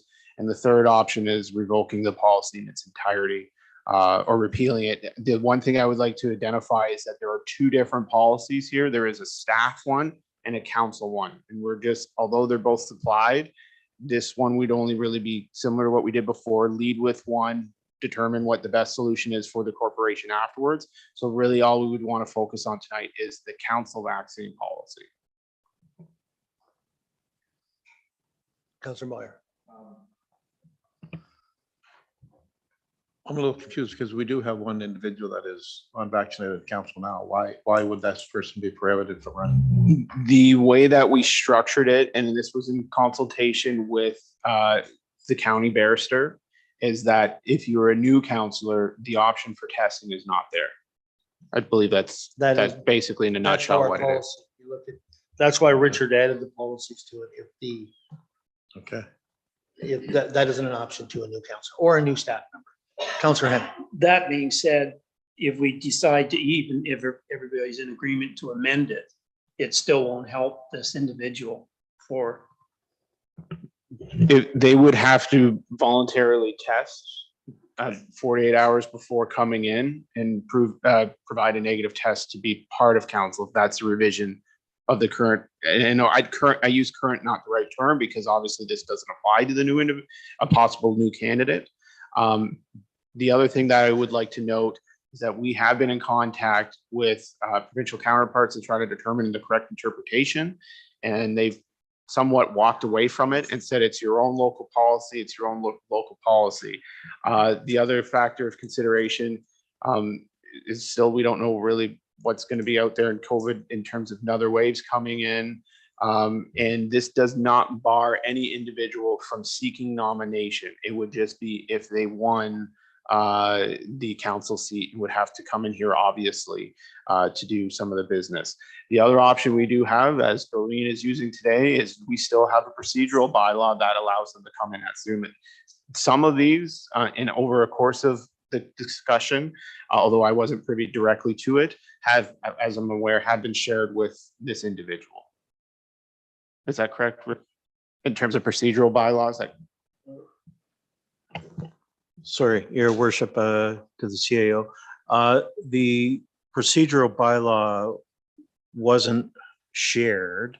However, it was noted that an individual can participate electronically. Counselor Hemming.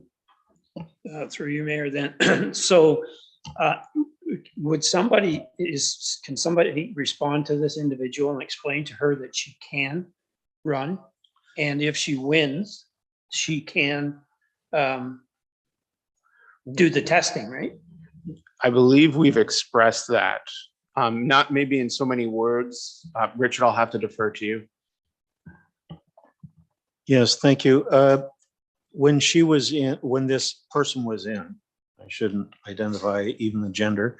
When a person was in, it was explained that there's no procedure in place that prevents her from being nominated. And the provincial government has made that clear as well. The policy is very explicit in terms of stating any new committee or council member must be vaccinated prior to assuming that role. Thank you, Richard. So Mayor Ropp, then, can we revisit this policy then at the earliest date and maybe revise it? So you could give us direction today to revise the policy. We're talking about August 19th, just around the corner as the last nomination date. We can reach out and inform the individual of the explicit direction to do so, but it will not come into effect until September 7th at the earliest. But we could do enough direction to staff tonight that would solidify whatever that outcome would be. Yeah, I'd like to see that in the motion or in motion.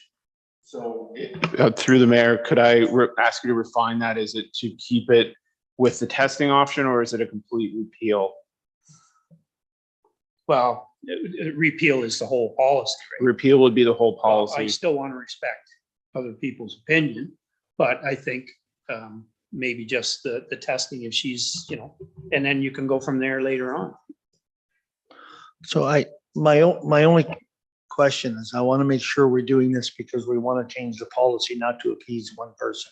No. And that's my only thought to this. Yeah, and no, I agree. No, it's not Okay. just for one person. So you're making a motion to amend the policy Yes, to, get it on the agenda to amend it. and this is only on the council side of the policy, is that Yes. right? That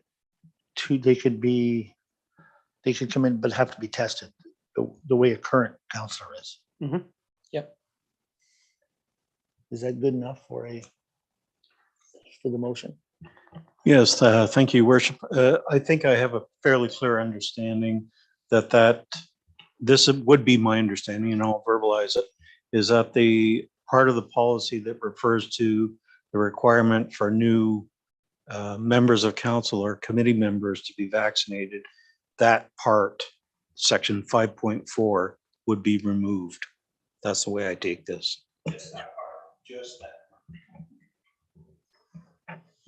I think what we're speaking towards more is the testing option, though, not that you would still, no, you would be correct, Richard. My apologies. Okay. Is there a seconder for that? Is there a seconder? No seconder? Okay, the motion is defeated. The motion dies. Did you, I'm sorry, Councilor McClinchy, did you second it? I can't hear. Yeah, I'm sorry. I'll second it to get the discussion on the table. Yes. You did second it? Yeah, Okay. yeah. Okay, thank you. So I guess- moved by Councilor Hemming, seconded by Councilor McClinchy. Okay, discussion on it. Deputy Mayor and then Councilor Moyer. Thank you, Mayor Rob. My understanding is that we implemented that policy for the safety of staff to begin with, to ensure that staff would not be impeded from performing their duties here. I don't see any need to change that at this time. My other concern is, or question would be, I know that listened to the health unit yesterday on the news, and they say there's another wave coming through now. There's a number of hospitals and long-term care facilities are encountering another wave of COVID. What is the health unit's recommendation in terms of these type of policies? Do we have any understanding of that? Through your worship to the deputy mayor, I would revert back to the culture that has been pushed onto us, which is get vaccinated. And even now, although maybe one could argue the momentum of a booster on the fourth shot isn't quite there, but they are circling back to those. So I would definitely suggest that they would prescribe that we should have a vaccination policy, which we do, and failing that, it should be rapid tests of some sort to do that. But to get in that mindset again, that's taking me back about a year and a half. So I really don't have much else to offer, but I would think that they'd strongly suggest to keep the policy as is. Councilor Moyer. Yeah, I just echo those thoughts as well. I think the policy was put in place to protect the staff members, but also to make sure that municipality could maintain operations as well. So I would be in favor of leaving the policy in place. Any other comments on it? Seeing none, move for a vote. All in favor of the change? In favor of the change? 2. Opposed? Okay, that motion is defeated.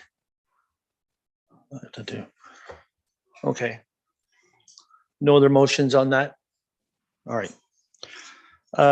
Communications, including county council. Everybody has, I think, they got the update. Deputy Mayor Canellis? Yes, the only thing I would add, Mayor Roth, if I may, is that county council did debate the farm size severances, if you will. And although there was a motion and a bylaw prepared to allow it to be 20 hectares, it was defeated and will remain at 40 hectares. And so the upside of that was the official plan was approved with that amendment in it. So, yeah. Anything else in the county? I think that's the only reading of the bylaws. Thank you, Your Worship. We have a series of bylaws tonight, 7, 8, 9, 10. 3 of them have 3 readings and 7 have first, second, and third readings.